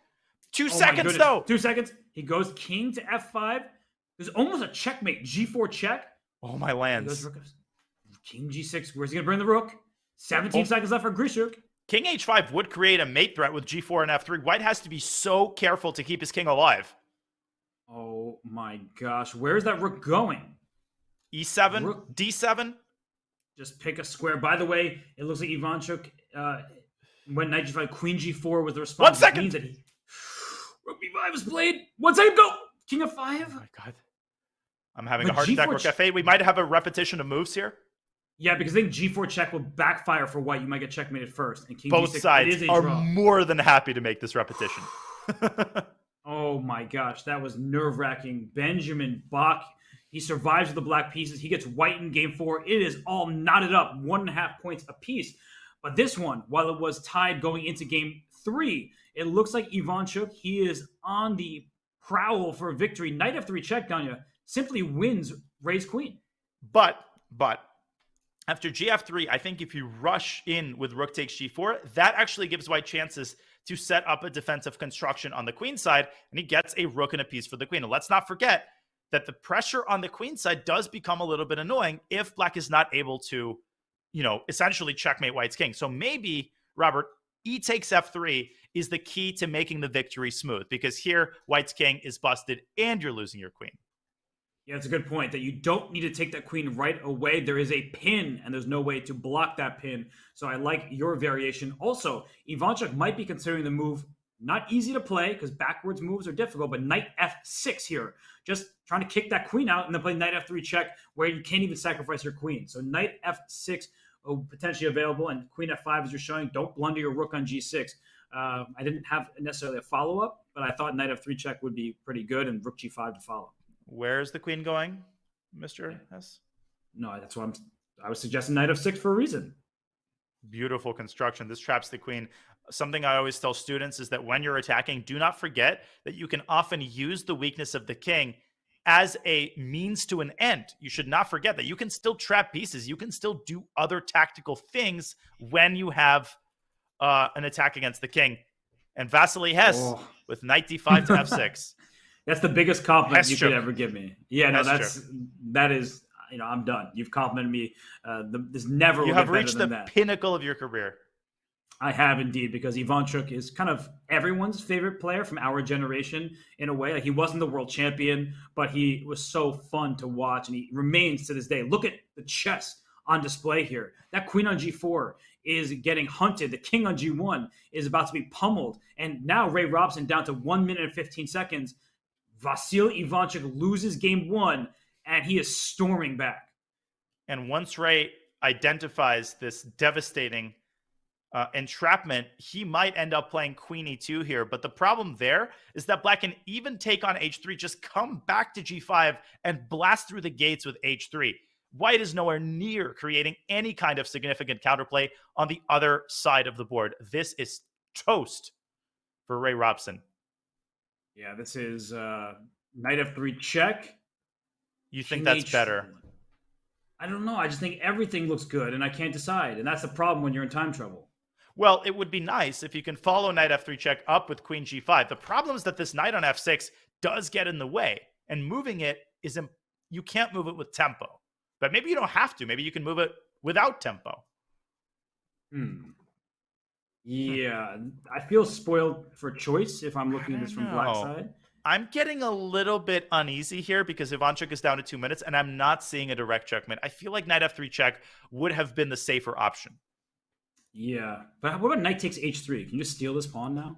Okay, let's consider it. Knight h3, king h1, and I propose knight g5. I think this might be simple, but after BC already, the seeds of doubt start to get sown. You know what I'm saying? You're right. Yeah, we can't checkmate the king right away, and that's what we're aiming for. So without a clear mate on the horizon, it's going to be bothersome. You need to get this queen to g5 somehow. You absolutely do. The question is, do you start with knight f3 check? He does. This is the critical position. Can he find a follow-up? Maybe you just go knight d5 and queen g5. Oh, I have no words. Oh my gosh. This is gorgeous. Are you serious right now? Look at this. This would be mate without the bit. You don't need this bishop. You don't even need the rook on e8 or the knight on f6. He's got everything he needs right there. And Ray went knight h2, and Ivanchuk just takes a knight. That was forced, and now the bishop can come back to c7, and now the battery is going to be insta checkmate with nothing defending h2. Oh my goodness, that was nuts. But okay, Ray's still trying to distract him by taking on a6. So how knight g4? No. Oh my gosh, knight g4. Yes, no, absolutely knight g4. No, knight g4, rook f1. Oh, d2 is here. hanging. Bishop is also hanging. I forgot about that. I'm like clearly looking for checkmate, I didn't even look at the bishop is under attack right now, by the way. There's an expression in Russian. My eyes are going in all sorts of directions here, and you don't know what to look at. Vasily, though, he is down to 1 minute on the clock. He's got to make a decision here. Oh my gosh. Vasil, he needs to make a choice. I'm getting a bad feeling here for some reason. I can't explain it. But Queen F5 is excellent. Mm-hmm. Or is and it? The good news for him is that he can always shut down this bishop with knight to d5. So like, if the f7 pawn is attacked, as it just was, knight d5 seems to cut white off, and rook takes g2 is becoming a threat. Knight d5, there is rook takes c6. Rook g2. And if I take it, then where's the mate? I thought I have queen g5, and then if knight takes d2 check, and I feel like I have to mate you somehow, right? Yeah, and I guess queen g1 is also possible. But I also don't see the mate, and Ivanchuk down to 30 seconds right now as he's trying to work his way through the complications. Robson has done an amazing job at complicating matters. And knight d5, but Vasily keeps his composure, but there's that rook takes c6 move. Queen takes h3, I don't think works, but now it's a threat, and now it's a threat. Queen f1 Beautiful move. Queen f1, though, keeps white alive. Knight takes d2. Now the bishop can finally be captured. And then you take it with tempo. Ray has no moves. And will Vasily see the bishop? It's easy to forget about. He takes it. Oh. And then knight right back to f3. Exquisite technique. Rook g2? Or even knight back to f3. Rook g2 wins, and he's going to play it. He's spending time right now. If he's doing that final calculation, he does go back to f3 instead. Still not over. 8 seconds. He goes rook d8. Protects. Rook b5, though, pins the knight. And he's about to win the knight. Oh my gosh, rook g6. Oh, and gf. And gf. And Ivanchuk's got to go. Vasily forgot that he's leaving the rook exposed. Holy smokes. How did Ray survive this? Knight c3, though. That's huge. He should have taken the other knight. Oh, that was hard to recognize. And now it's clear because White's king is being hunted still. Or is it Ray using the last resources at his disposal to complicate the game? F6, look at that move. Bishop attacking the bishop. And you just gotta hit d5. D5 is a nice looking move. I would try to get that pawn to d6 to sever the connection between the bishop and the h2 square. But Vasily doesn't let that happen. Queen f5 now. No d7. Don't allow the pawn to push. And now White might be in zugzwang. White is in zugzwang. Okay, move your queen back. Oh, but it's queen d3 check. You got to be very careful. So he goes king h6. Oh, rook a6 back. He's going to go g5 here. Defense. Oh. Queen e6. And the white queen can't move from f1. That's the big problem. I got to give Ray so much credit. He's still fighting. Queen e5, queen h2's mate. It's over. Wow. And Ray Robson is going to resign, I think, momentarily. Because rook a1. Can he go for rook a1? Mate? No. It wasn't perfect, but Vasil Ivanchuk, he gets a second victory in a row. Ray Robson, he chuckles. He's not happy, but he respects the legend of Ivanchuk, and that legend continues. This story is not done. But Danya, what an impressive display of tactical ability from Ivanchuk. There was a legendary stretch of the game, starting with move 23, knight h7. But for Ray fans, they're going to be upset because Ray actually did have one chance. If he had taken the d5 knight, he would have gotten a lot of compensation for the piece. He would have had 2 pawns, and he would have had an a pawn, and he would have pushed it. But the fact remains, Ivanchuk deserved to win that game, and Ray is a class act. He knows it. But Robert, as you said, there is still a chapter left to be written in this saga because Ray Robson is not one to go gentle into that good night. Oh, he certainly will not, and he's been very impressive with his back against the wall. He'll have the black pieces in Game 4. 2 of our matches, they have concluded. Aronian takes down Nicholas Theodorou. We had Leonard Dominguez. He also outlasted Maxim Chigaev, and he won in a sharp position. Alexander Grischuk, Benjamin Bok, they cannot separate from one another. 3 draws. Wesley So and Ivanchuk win Game 3, which means in Game 4, all they need is a draw to move on to the round of 32. Danya, it's been super exciting. We have 4th and potentially final games to go in these 3 matches. We're both looking forward to it, but we will come back after this side of the break here at the Chess.com Global Championship. And we want to remind you all of the Collegiate Chess League, which is brought to you by Chess.com. And the 2022 to 2023 Collegiate Chess League is in partnership with NACE Star League beginning Saturday, September 24th. Signups close on the 24th for students, so make sure to sign up at go.chess.com/CCL to represent your school in the Premier Chess League for college students. We will be right back shortly for more of the Chess.com Global Championship.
I play with the guys in Washington Square Park. Street chess is a more verbal, a more mind game. You know, oh, you think you got me? Yeah, you think you got the right move? When you beat somebody on the street who does that, it feels really good, especially if you come from the clubs. So it's a, boom, who's your daddy?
open to anyone, all around the world. The Chess.com Global Championship offers the dream of playing against the best.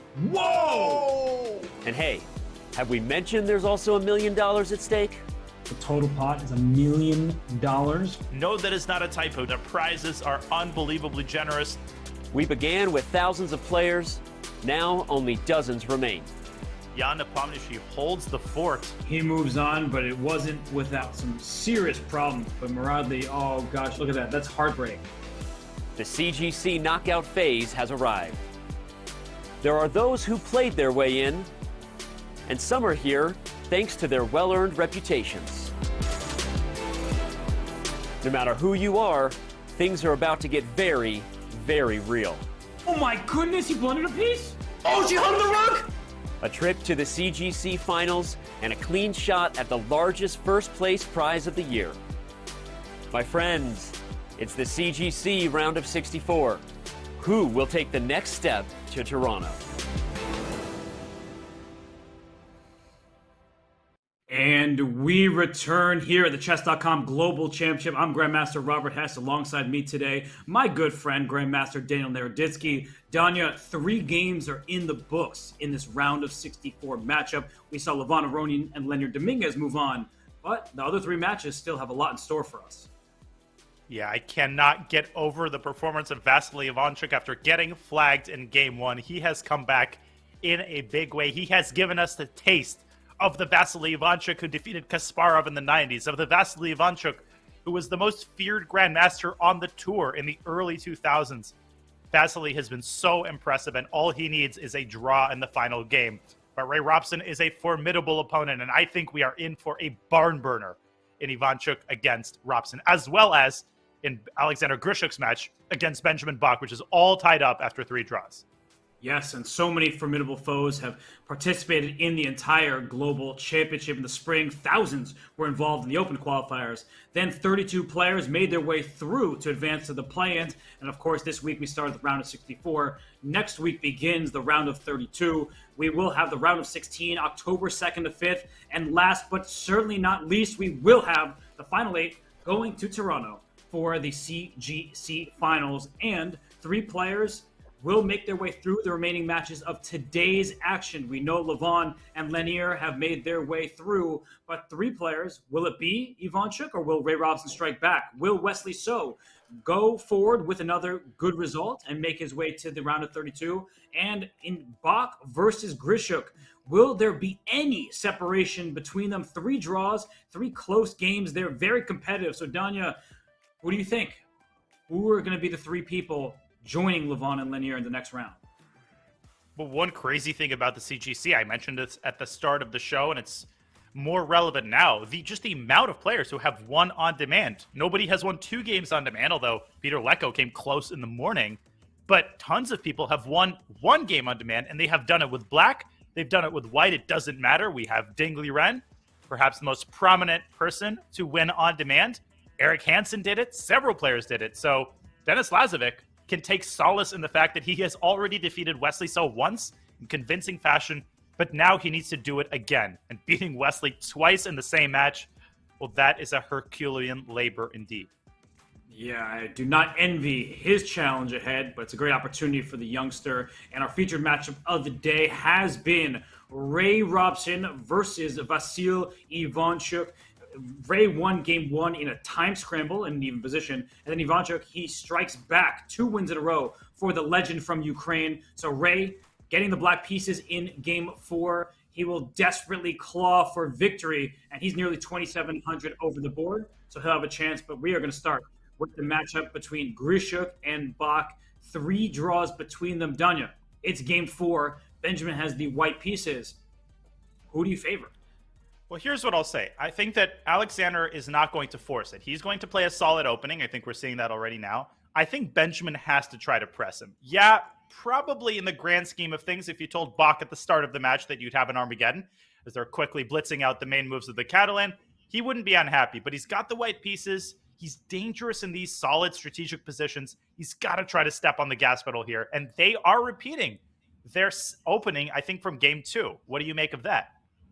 Well, Grischuk had a very good position from the black side, so he says, why not? And for Benjamin, making small improvements, looking into the line, making moves like rook to e1 that caused Grischuk to think. So I think that it's a decent decision for Bok. You don't want to reinvent the wheel. When a draw is not a bad result for you, going to Armageddon, that's going to be a complete toss-up. We've seen higher-rated players like Vishwanathan Anand, Lekwang Liam. They've lost in Armageddon to the likes of Pankratov and Eric Hansen. So for Bok, I think he just wants to make sure he doesn't do anything untoward, get in trouble in this game 4. No, I agree completely. He's got to find that happy medium between not just, trading all the pieces, because if you try to force a draw, we know what always happens in those situations. But I think taking some calculated risks when an opportunity presents itself. And Alexander Grischuk doing that, pushing b5 early and really showing signs of ambition. Could Grischuk be trying to fight for an initiative in this position? Yeah, he's going to stop e4 by pushing his pawn to b4. And that's White's main idea in this position. Now, e4, b4, e5, you got to calculate that line. Donnie, I'm going to force you to do it because I don't want to. I'm taking a nap. You're disturbing me. b4, e5. So let's say bc, bc. No, I think it's less complicated than it appears. What generally happens in these situations, for example, is let's say bishop e7, e takes f6, knight takes f6, and I think black is not complaining because you could look at this position and say, hey, the c-pawn's weak, but I really think it's only a matter of time before the bishop moves away from c6, the rook from b8, and black pushes c5. And if he does, then we could actually be talking about a small pull for black. Yeah, it's true, actually. So it may look a little bit problematic with an isolated pawn, and we are probably going to see this exact variation because Grischuk has the opportunity to push that pawn to b4, and White does not have any other choice, I don't believe, because e4 will be loose if the knight moves from c3. Oh, Benjamin Bok accompanying this move with a draw offer, and I think Sasha, he's not going to accept it immediately. He's going to think about it. What do you think is going to happen?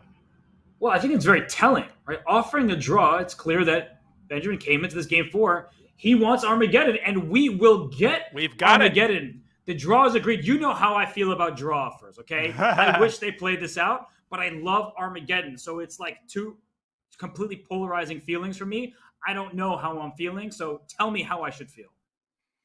I think you should feel good. I mean, yeah, I'm kind of disappointed to see 4 draws in the match, but 3 of them were fighting games. It's clear that the players were struggling for an advantage.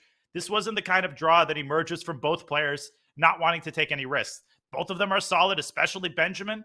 And like I said at the start, I think he should be happy with an Armageddon. He has managed to narrow the match down to basically a toss-up, as you put it. This is going to be nothing short of an epic ride that we are in. But we still have 3 games that are going. And the big question will be, what will their bids be in Armageddon? Wow. Sneeze on the truth. Wow, that was out of nowhere. But that was smooth. Well, Wesley So with the black pieces against Denis Lazavik here. It looks very solid for him. Opposite color bishops, the black side of a Catalan.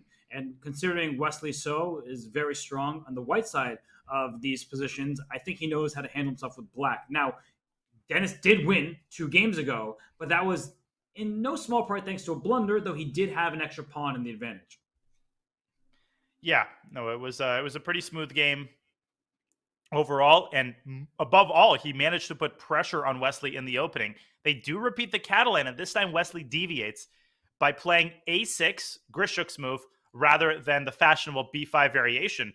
And whatever the outcome of the match, Robert, Denis Lazavik has to feel good that he has made Wesley change his lines. And that's kind of a moral victory at this level. If you can make a top grandmaster and an opening specialist change his line, that says a lot about your level of knowledge in a particular variation, doesn't it?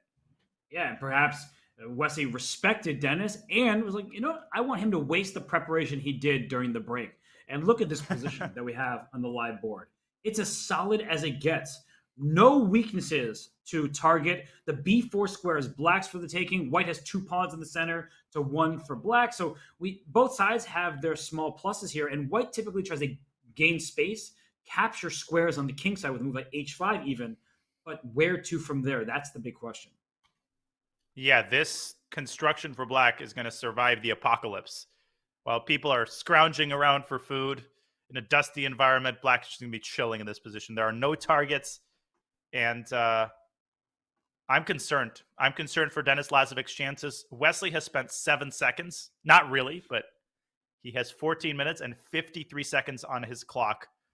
I just don't see him losing this game, Robert. I just don't see it happening. The only way I see it is if he plays too quickly, right? Like he did against Denis a couple games ago, where he made that rook d7 move in a critical position. That was very surprising. And you're right, though. I mean, you look across the board here. I don't even see how white is supposed to press forward. If you ever play e4, your d4 pawn becomes a quick target. That's not going to be a good decision. I don't know. I don't really see anything. Yeah, and I don't mean to be dismissive. Obviously, it's still a middle game. There's still pieces left on the board. I'm not suggesting that this is a dead draw or anything even remotely similar to that. But like you're saying, I don't see a clear plan of action for white. Maybe there's the brazen idea of playing something like rook h1 and trying to push the g-pawn forward. The issue with that is that you can't fall asleep on these central pawn breakthroughs, e5 or even c5 in some cases. Black's rooks are perfectly positioned to exploit the opening of the d-file. That's right. And so h5, step one over there on the king side for Lazavik. And what if Black just essentially shuffles? Like if he just moves his maybe even king to h8, like what is the actual plan? That's what I'm trying to figure out. You're asking all of the difficult questions, and Wesley's asking those same questions. And as Denis Lazavik answers them, we are going to answer a different question. That is what happens in the Ivanchuk-Robson game. Vasily Ivanchuk has got white. Ray losing 1-2. He has to win this game to force an Armageddon. Here we go. And I'm already interested by Ivanchuk's choice to play 3d4 rather than bishop b5 check. It feels like all top grandmasters, they simply play bishop b5 check against this variation and play as solidly as possible. But Ivanchuk plays bishop e3, and will he play bishop c1? Will he play bishop c1, essentially offer the repetition, or will he play the move bishop g5 to provoke h6 and g5? So, okay, this is a big moment here. Ivanchuk up 2-1 in the match. He lost game one and stormed back. And what is Ray going to do? He has to play e5. I'm going to go out on a limb here, Rob. I'm going to take a big risk. Maybe I'll make a fool of myself. He's not going to go knight g4. He does not. He goes e6. A move that we don't see that often anymore. Players are basically automatically playing e5. But Ray in his youth used to be a Scheveningen player. The young people in the audience might not even know what that is because almost nobody plays that move anymore. But it's e6 in this position, and Ray is very partial to this setup. And the Dutch people in the audience might not know what it is because we don't know how to pronounce it. I certainly don't. Scheveningen. Exactly. Something like that. And Ivanchuk, hand on head here, trying to figure out what to do against h5. A move to stop g4, which is the reason, pawn is on f3. It defends e4, but allows the flexible g4 push, usually queen d2, castles queenside. But that's exactly the type of position that Ray will want. So with the move a4, Danya, I think that indicates that Ivanchuk much more likely will play bishop out and castle kingside and keep the kings on the same side of the board, if anything. Agree completely. The likelihood that he castles queenside is almost 0%. I wanted to second a point that I think you made a couple of days ago, which is that there are certain players, this has nothing to do with their playing strength, but there are certain players who are so principled that they're almost never going to change their repertoire based on their tournament situation. Vasily Ivanchuk is one of those players. I remember a World Cup game against Anish Giri. I shared the story a few weeks ago. He needed a draw to advance to the next stage. Anish Giri offered him a draw and he declined. I don't think anybody has ever done that in the history of needing a draw to advance, except Vasily Ivanchuk. The guy is an artist. He plays in order to create the maximum beauty and to make the right move. And he doesn't care what the situation is. I simultaneously admire that, but that also gives Ray really good chances. And Ray playing a Sicilian and playing more quickly than we've seen in previous games. Ray has been in time trouble throughout this match, down several minutes on the clock, game after game. Now he's the one who's even on the clock, slightly ahead for now. But his plan is to go bishop b7, knight b7, queen c7, these types of moves. But if white plays bishop c4 here, and then black plays bishop b7, if you're not looking for it, there will be a sacrifice in the e6 square, a la Dominguez Chigaev. And one way that could become reality is if black plays bishop e7, already bishop takes c6. You can see the eval bar creeping up in response. White collects the entire house here. Knight e6, knight g7. Oh, the knight is trapped. No, it ain't, because the knight drops back to this beautiful outpost on f5. you're right. This is the nightmare scenario for black. It looks just absolutely terrible. So Ivanchuk thinking about where to put this bishop. Maybe he's thinking I play queen d2 first. You don't want to be a perfectionist, but you do want to make sure that you get a good position, because the last thing you want is for Ray to feel at home in this setup. And here's bishop c4. I'm telling you, Vasil Heschuk once again strikes with bishop c4.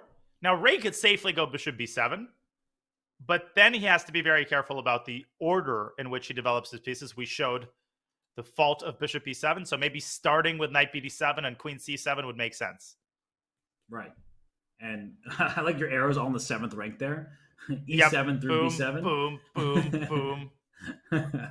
No, that's exactly what you want to do as black. And he starts with queen c7. So queen e2 looks very natural to me, just protecting the bishop on c4, preemptively connecting your rooks and allowing yourself to castle queenside. I know we said that wouldn't happen, but it's not illegal, and it's certainly not improbable that it does happen. Wait, it's not. You haven't heard the new rule that you can't castle queenside of the pawn on a4? That's good advice. Reading you teach your students that. Not doing your job as a commentator. Not aware of current events. My bad. I'll work on it. I'm sorry. By the way, we have a little bit of an update. The Armageddon game between Grischuk and Bok will start very shortly, and we have the bids. The bids are 11:25 for Bok and 10:45 for Sasha Grischuk, who will have the black pieces with 10 minutes and 45 seconds on his clock. That's right. They both bid directly to the Chess.com staff behind the scenes. They did not know what the other player was going to choose. And so Grischuk, 10:45, Bok, 11:25. The players who, have done well in this format, they've been around 11, 12-minute bids. Vishwanathan Anand chose 7 minutes. That backfired completely. So we'll see if Grischuk, who is a great bullet player, you played him many times in Blitz and Bullet on chess.com. So that's the good news if you're a Grischuk fan, is that he can handle himself with just mere seconds on the clock. We remind you that there is no increment in the Armageddon game, so flagging is very much on the table. It has been on the table historically in Armageddon games, and historically White achieves the most success in a drawn-out, complicated middle game where he puts his time advantage to maximum use. We'll see if Benjamin Bok can orchestrate that situation. Speaking of orchestrating situations, there's Castle by Vasily. If you sort of invent many of the rules, you can then break them. And Ivanchuk has taught everybody so much about chess. He castles queenside. Now, b5 is the move that would maybe hurt a lot of people's feelings. Like, oh, gosh, I castle. Here comes b5 attacking my bishop.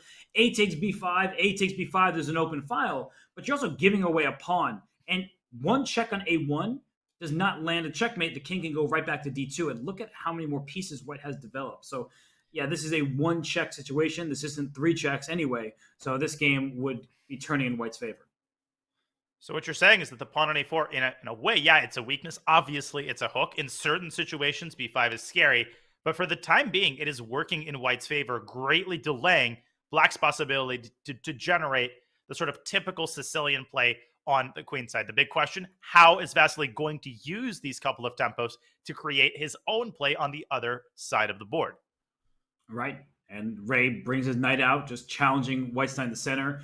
The bishop will likely leave c8 and go to b7. And even from there, it's not abundantly clear how Black makes progress. I think White would like to play h3 and g4. But as soon as you play h3, Black plays h4 himself, and then you don't get to play g4 because of that rule called en passant. So Ivanchuk first takes on c6. What now, though? Well, there are several ways to... Yeah, g3 is one. Guess there's also h4 and g4 I've seen before. Or you can play in the center, right? You can always play in the center in such positions. I simply love that move, bishop b4. Because if Black plays bishop b7, we can play king to b1 first just to make sure that our king is closer to the edge of the board. And actually, Ray castled. That is a brave move. He clearly wants to play b5, which was not a move a turn ago because the knight could have captured on b5 thanks to the pin on the diagonal there. So the king on g8 now allows b5 to be a bit more of a threat. Yeah, and Ivanchuk has to be careful. I mean, my inclination here is to go g4. But this move is not without its drawbacks. For example, after g4, hg, fg, black can drop the knight back to d7. And the e5 square is no longer controllable by a pawn. So this could act as a stronghold, as a transit point for black's minor pieces. The evil bar doesn't like it. It might be because of knight d5. I don't know.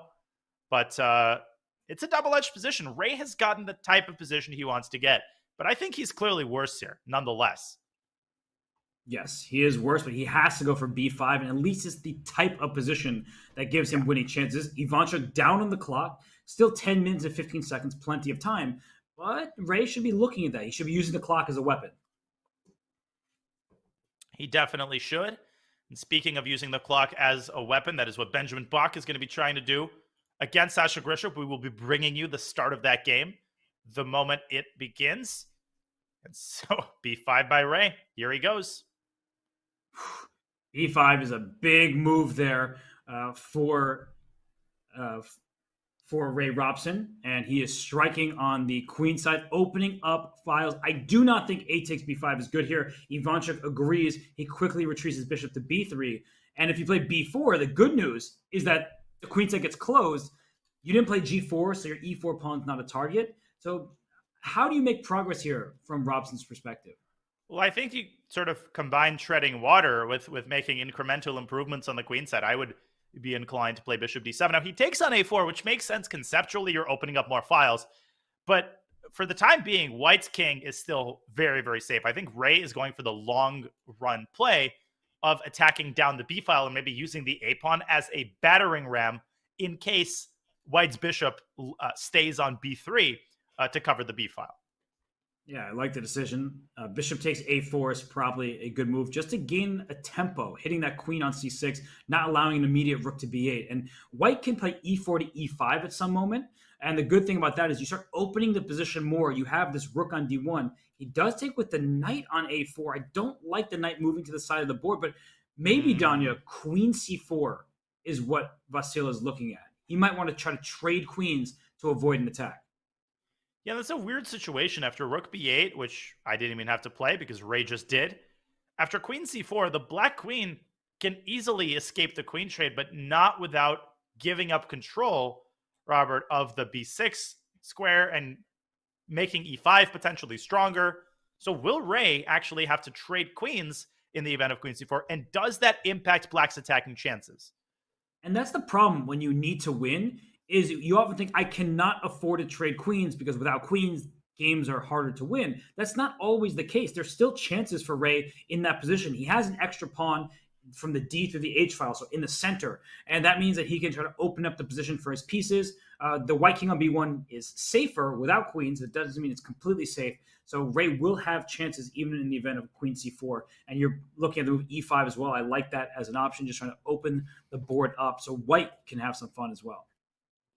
But there's a sense in which Vasily has been losing I wouldn't say losing the thread. Those words are a little bit too strong, but maybe giving Ray a little bit more activity on the queen side than he should have. But I think queen c4 is a very important move. Without it, black would have gone rook b4. The attack would have begun in earnest. So super important move here for Ivanchuk, and now an even more important decision to be made for Mr. Robson. And I think what Ray should do is make a decision the next minute. Keep ahead on the clock. Because Ivanchuk, he has shown, there was a game, was it game 2? When he went from 15 seconds back up to 20. So he has shown that he can make quick moves in time trouble.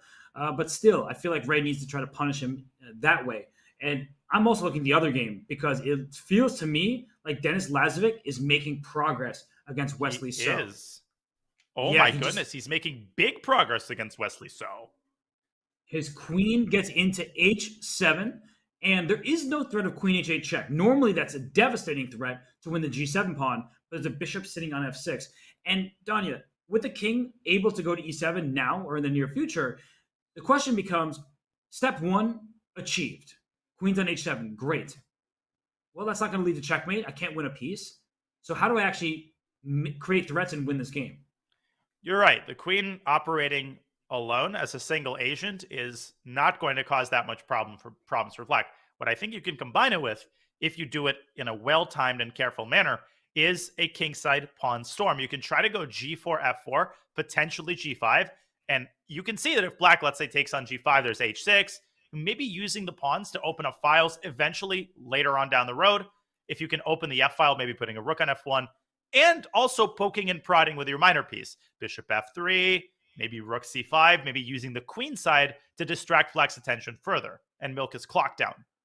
And what you just said led me to think of a new idea. Maybe we should play for b4 as white, because you need to play on both sides. With the bishop on f6 and the king on e7, there's no ability to play bishop e7, obviously, and stop that pawn push. So maybe there's a rook c4, pawn b4 break with a rook b1 and just go after the b7 pawn.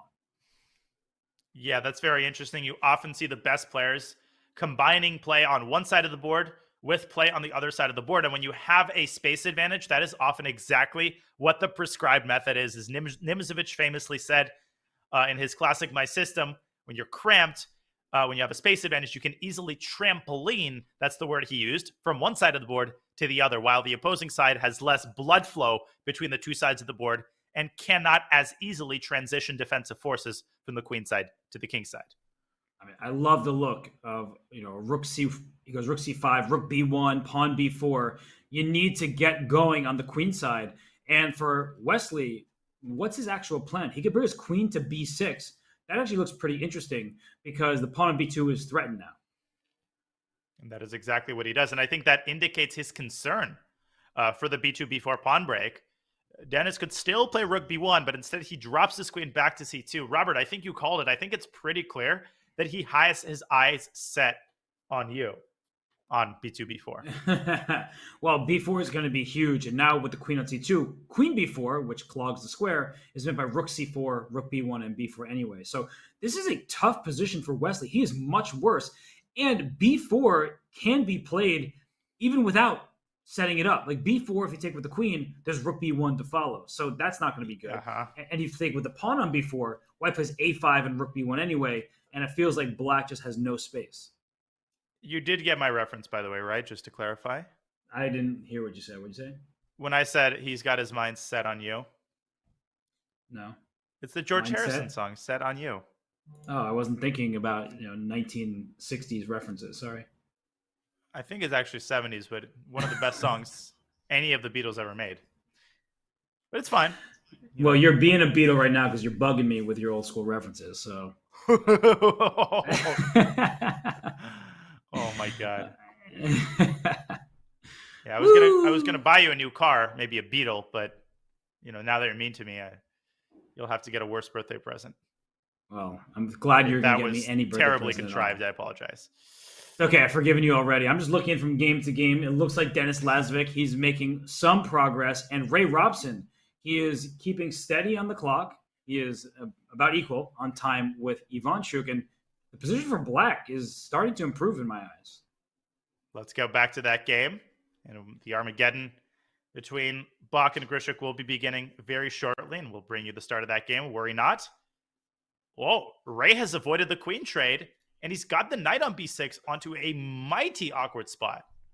Yeah, that knight, it's preventing a rook c8 move, but it also is kind of stuck in enemy territory, and the bishop on d4 is awkwardly defending it. So whoa. I like Ray's position a lot here. I'm worried for Ivanchuk. Yeah, I don't see, Ivanchuk is totally stuck in molasses. And like you said, if the moment the knight drops back to c4, it goes from the frying pan into the fire because of rook, actually might burn in the fire after rook dc8. So what's white's move here? Can you play rook g1 and try to go g3? I guess knight h5 is the obvious reply, and g7 is defended and g3 is stopped.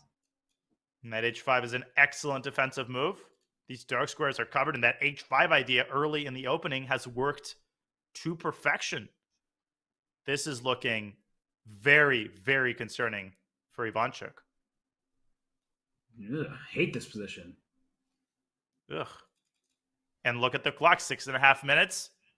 A 2-3 minute think, and time pressure will be yet another problem that Ivanchuk has to solve.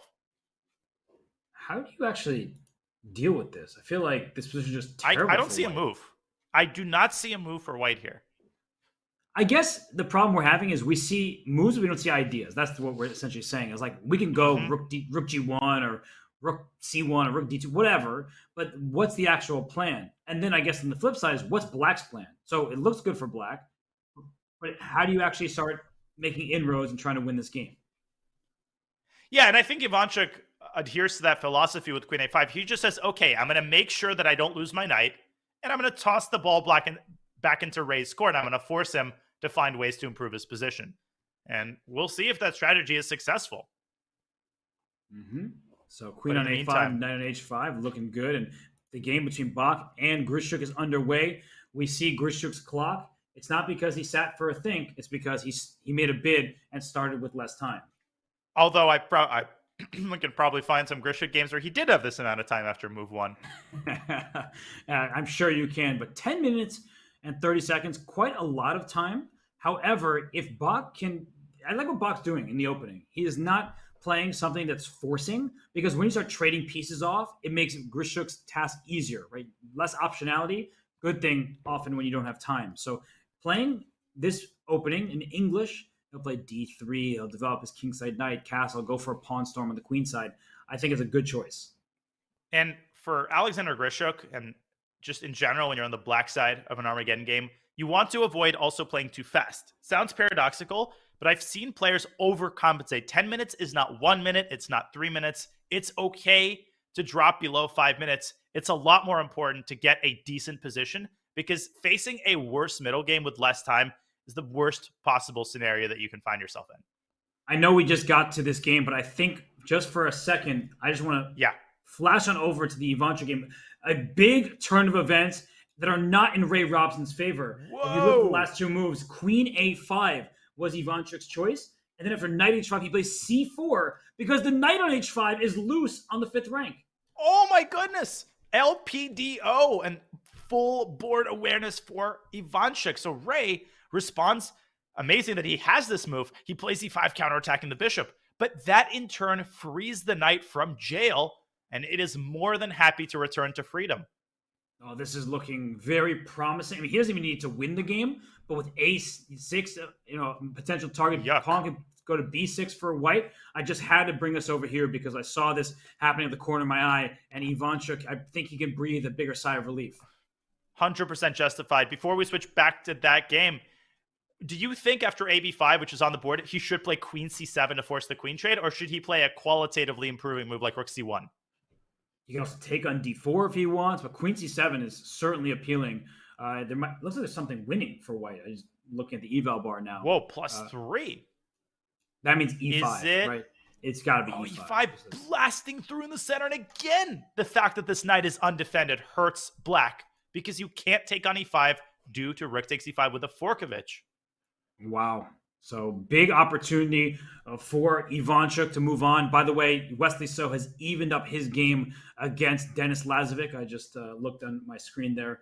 It looks like he's going to hold and move on in the match, but it's been a tight one. And then, of course, we have this Armageddon game where Grischuk, he is down under 8 minutes and 40 seconds. Donnie, he's spending, honestly, maybe too much time this early.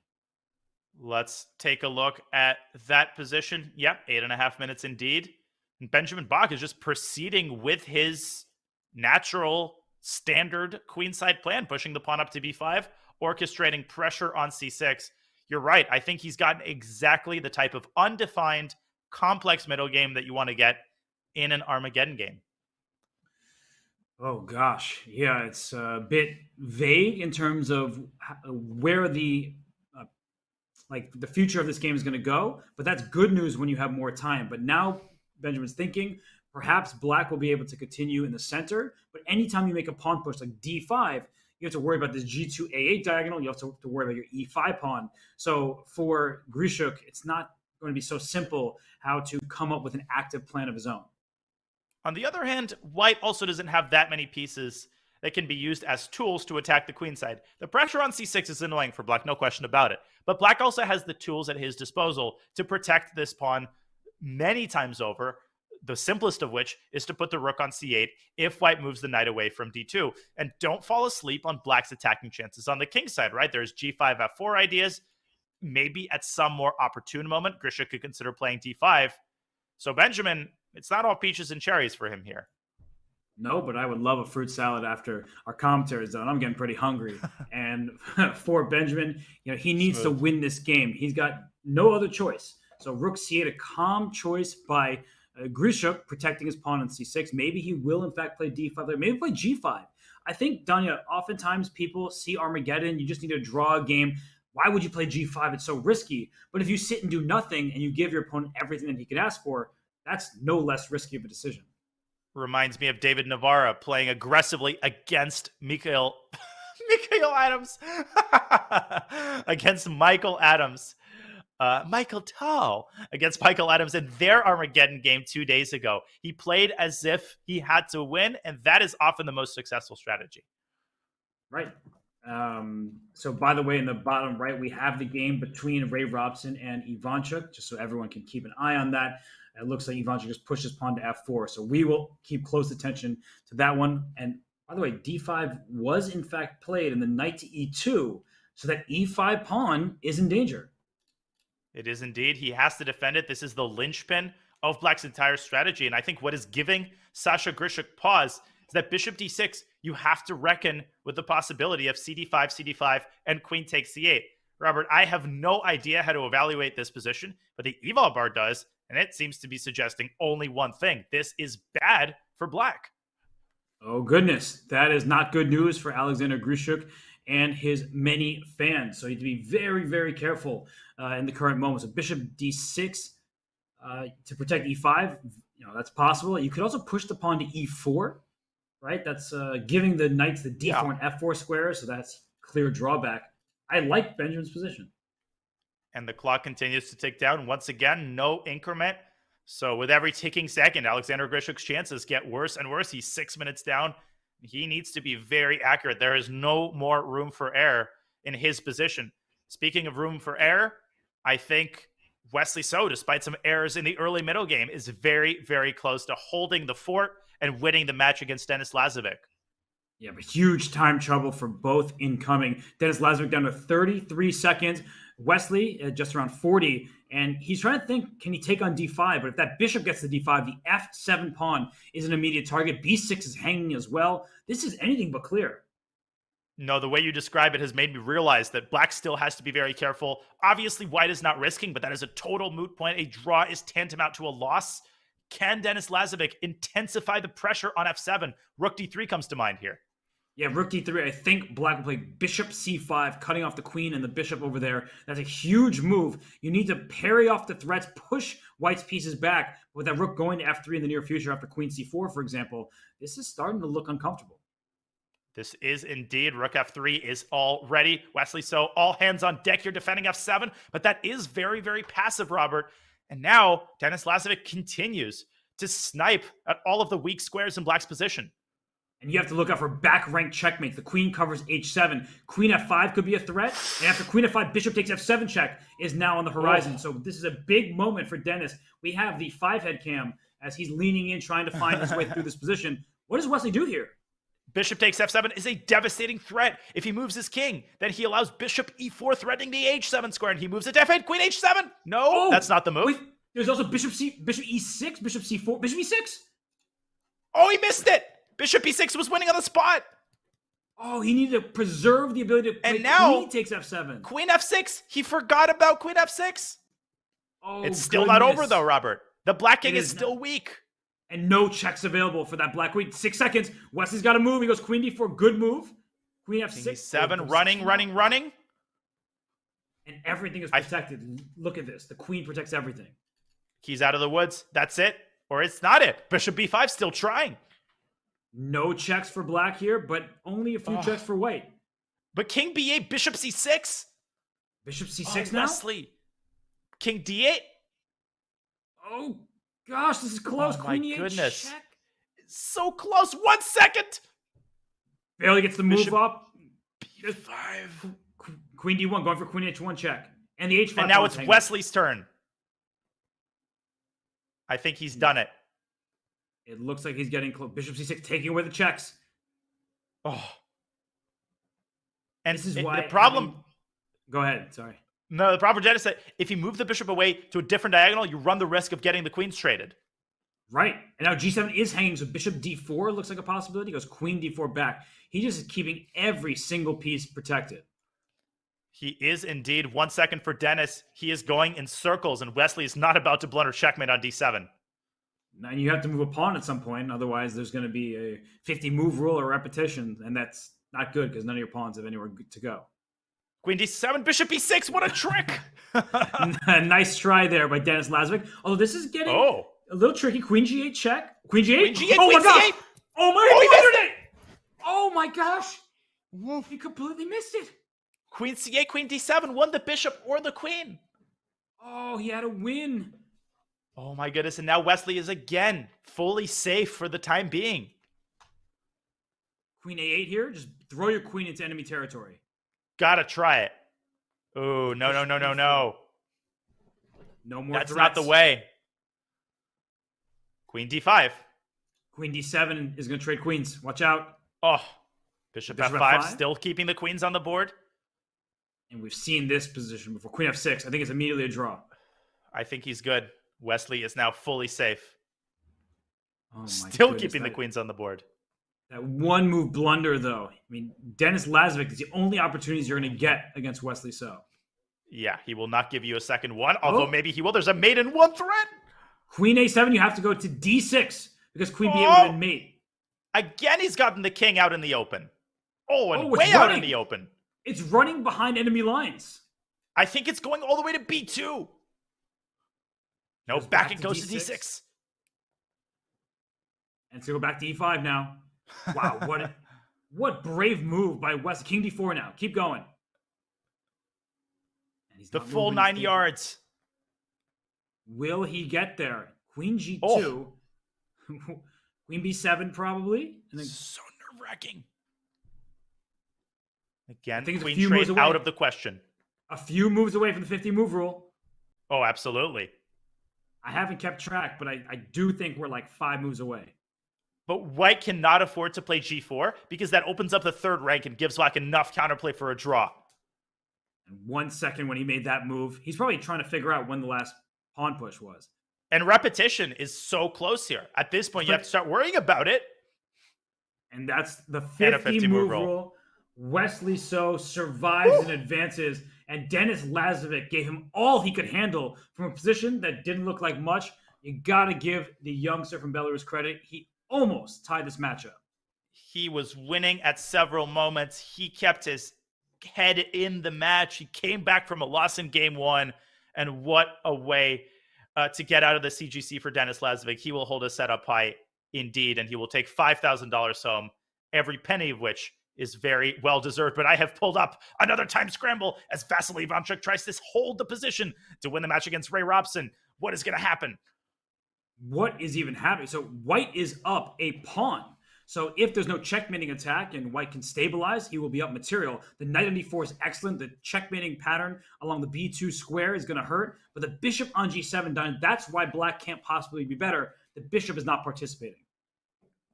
And Ray Robson is down to 14 seconds. He does not see a way to intensify the pressure. Ivanchuk has managed to hold everything together, and all he needs is a repetition.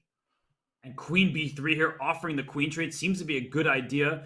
I'm not sure Queen A7 is even available, but if it is, you want to keep those queens on desperately. He plays it. 97 check is tactical, but maybe Vasily doesn't want to get into these types of complications. Isn't F7 hanging after that? 97 check, king moves, and queen takes F7. Oh, yeah, and he plays it. Oh, a huge opportunity. Why is the eval bar down to 0? I have no idea. It looks completely winning. And Robson looking at this position. King A2, queen takes F7 for sure. Queen B. Oh, what a defense. You have to take that knight, I think.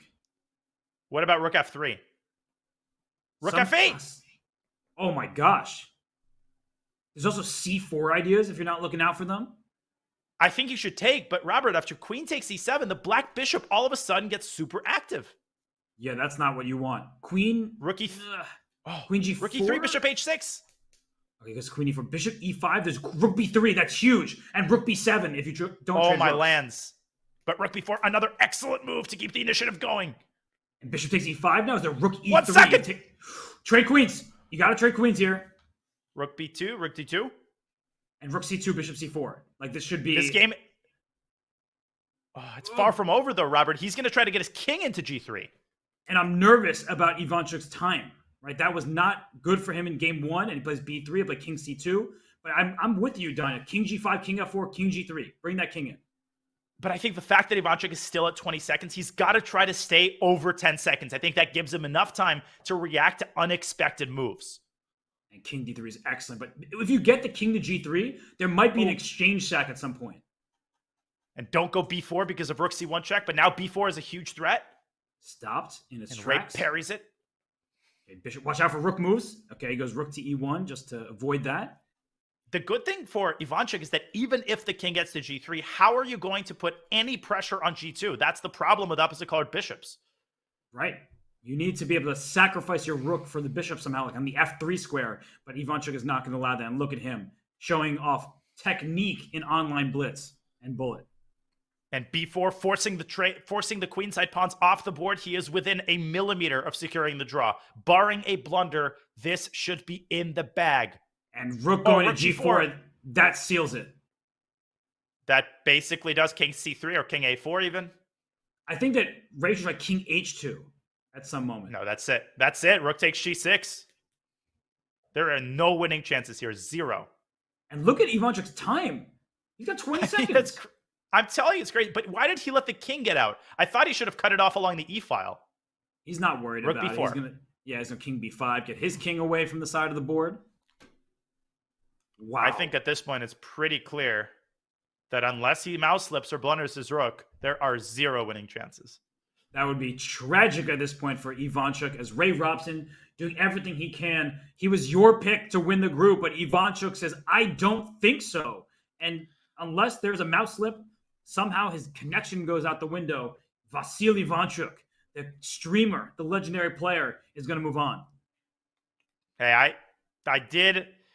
My vote was with Ray, but at the same time, I mentioned at the start that I want to see the players from the older generations go far. There's nobody who is more deserving of going far than Ivanchuk. The guy is a legend, and what a performance in this match from bottom to top, from start to finish, despite the loss. Yes, and how many more moves until we get a 50 move rule? I'm going to try to check on that real quick. When was c takes b4 played? Oh no, rook takes g6 was the last capture. As you're looking that up, I mean, the Grischuk game is also heating up. And I think Benjamin might be in trouble there, but I don't know if we should stick on this game or if we should trust Vas. Yeah, let's stick with this one. Yeah, I don't know how many more moves to go. I was trying to look, but they're making so many moves so quickly, I can't even find it. But look at Ivanchuk's clock. He's up to 29 seconds, Danya. I said it before. I think losing on time in game 1 somehow helped him. Yeah. Well, it helps him calibrate his clock. And right now, he can literally go from d7 to e6 to f7 ad infinitum. Look at you using some Latin on me here. Well, you know. You dabble. That's, some of us went to Yale, you know. Some of us should understand those expressions. I did understand it. That's why I called you out on it. So rook g5, rook h5 right now. But then rook g8. Oh my gosh, there's a checkmate if you can fall for it. No. King f5. Just go back to f5. Oh, that was actually very clever. And Vasil wasn't born yesterday. He won't risk it. He knows what he needs. He knows exactly what he needs. And you got to feel for Ray Robson. I mean, the guy is just so strong. And he won game 1, but somehow Vasil Ivanchuk, he was just in form when it mattered. And he is able to secure this match, barring some kind of failure in the next 12 moves or so. And Vasil's the match. Just a couple more king moves required. And you do have to feel for Ray. He was hoping to go for it. He is a fighter. The fact that he's made 50 moves here, Robert, it's not obnoxious. Rook c6, rook c5 drew immediately. It's not obnoxious. It is the sign of someone who wants to win. And that is ultimately what we want to see in the CGC. Don't play rook takes h4. Actually, even that draws. Even that. Yeah, no point King b4. Getting to that ending. Oh, he wins the piece? Ho-ho! Wow. I mean, a draw is a loss for Ray Robson. He resigns, and Vasil Ivanchuk, he does good for the old guard. He wins the game. He moves on, and he remains in the chess.com Global Championship. And you pulled up the other game between Grischuk and Bok here. Wait a second. I think Benjamin's winning. Oh my gosh, he's winning. Oh my god, King H8 is forced because after King G6, he gets mated in 3 moves. Oh my goodness, and Bishop... Where's the win?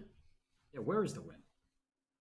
Bishop C4 and takes A6 is wrong. No, it's mate. It's Bishop F7, King H7, and Rook B6. Oh my god, it's a fork. Bishop G6 and Rook B8 mate. What an amazing catch. Rook B8 is mate. And if you defend against it, then you lose the bishop on A6. I don't know if I've seen anything like that before. You're a beast.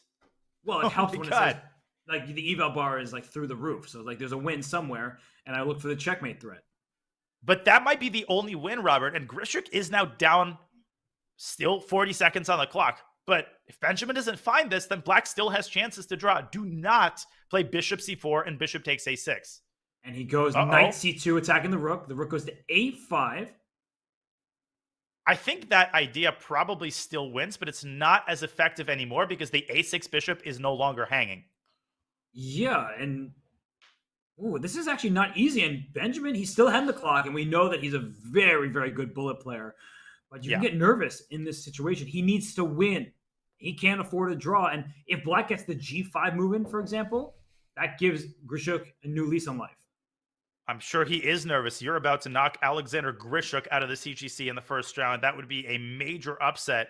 Let's see if he can pull this off. And he's taking his time. Now Benjamin is down on the clock. He might not be seeing it. I don't know where the win is. I don't know where it is either because it was Bishop F7, Rook B6, but that no longer wins a piece. The Rook on A5 covers that Bishop over there. Maybe a slow move? He spent so much time there. He goes Rook B6, but it's a move too late. G5. It's a move late. It's a move late. It's a move late, $1 short. G5 right here. It might cost him $5,000 because if you make it to the next round, you get 10 Gs. If you lose in the first round, you still get 5. Great prize fund, but still, I mean, look at this. Down to 2 minutes is Bok. But there's a crazy line, Robert. If you take on A6 and go Bishop C4, I think there's Knight B4. Oh, and you can't take because of the score. That is sick. Holy smokes. This whole He's done it. Oh my gosh. Missed it. Oh my goodness. And you said Knight B4. Knight takes F4 check might also keep Black in the game. But Knight B4 is sick. Oh, he missed it, but he did play Knight F4.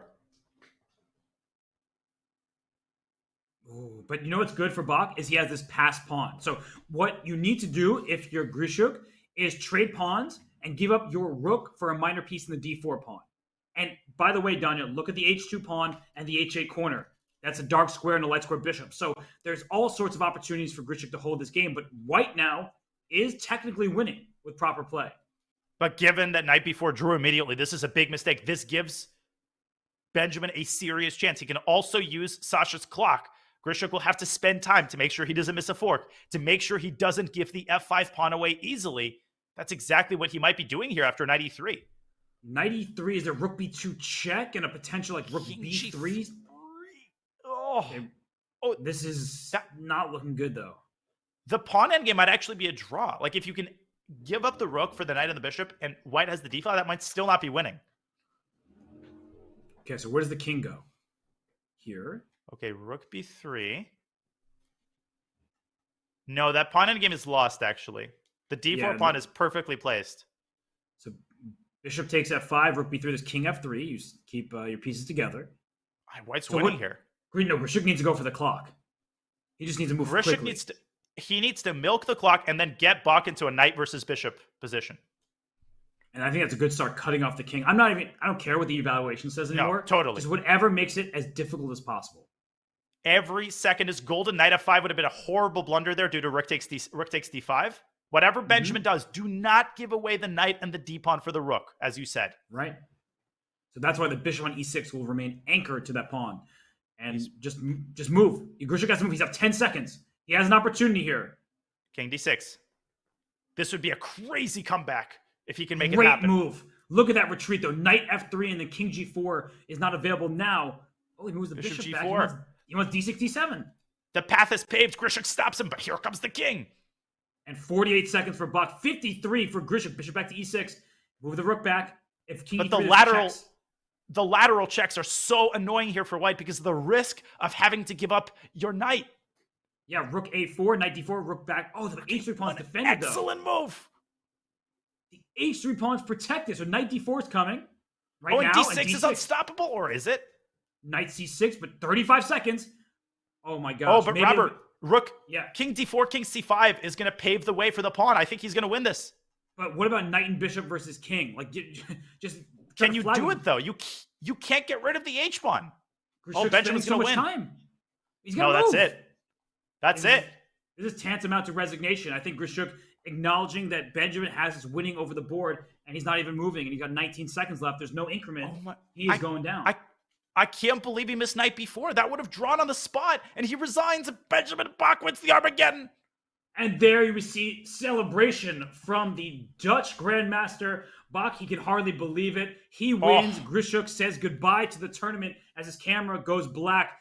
Benjamin Bok moves on. And what a game that was. That was nerve-wracking for him. He had a winning position down here. He missed the immediate checkmate and the win there, but he still managed to keep his composure. Bok on and carry on. What a win for Benjamin. He knocks out one of the pre-tournament favorites. And we had an amazing day of action today with results and bloody games all around. But nobody more heroic than Vasyl Ivanchuk, who knocks out Ray Robson in incredible style. Yes, Ivanchuk won that masterpiece of a game with the black pieces. We're going to spill some DMs here. Jeffrey Zhang was watching. He was in just absolute bliss seeing the beautiful chess that Vasyl Ivanchuk displayed. So Vasyl Ivanchuk gets through against Ray Robson. Leonard Dominguez, Levon Aronian, they wrapped up their matches early against Maxime Chigaev and Nicholas Theodorou, respectively. Wesley So, he gets by, but it was barely against Denis Lazavik. And then Benjamin Bok in the round of 32, taking down Alexander Grischuk. So we are going to head to a break. And we say break, not goodbye, because we'll have a very special interview with Vasyl Ivanchuk when we return in just a few for the Chess.com Global Championship.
Welcome back to the Chess.com Global Championship. And as Robert promised, we have in the studio a very special guest. Grandmaster Vasil Ivanchuk, the legend, has defeated GM Ray Robson in the round of 64 in convincing fashion and joins us for an interview. Vasil, congratulations. We had so much fun watching the match. Could you start by sharing your overall thoughts on how you played and how you feel after this victory? Okay, it was quite tough match. In first game position was totally equal, but I managed to lose it somehow. So even in rook endgame without h takes g4, it's easy draw. I can just play king f7, king g7, wait, and he cannot do any progress. But then, okay, in next game I won. Probably his idea to play with queens on the board was too risky. Probably better was to take on c3 and play some moves. I don't think that endgame is better for me because my pawn a4 is weak as well. So I think black can make draw without special difficulties, and so I won the game. In tactical battle, third game, okay, I outplayed them. Okay, I had decisive attack. Okay, final stage was many mistakes because of very short time, and the last game was very sharp, very tensional game. But I'm happy that okay, I have feelings that I play good enough in a double-edged position. And Vasil, in the first game, as you mentioned, you lost on time in what was still an even endgame. Okay, do you think that in some way, not exactly on time, because already final position, maybe it's still draw, but already unpleasant for me. So right.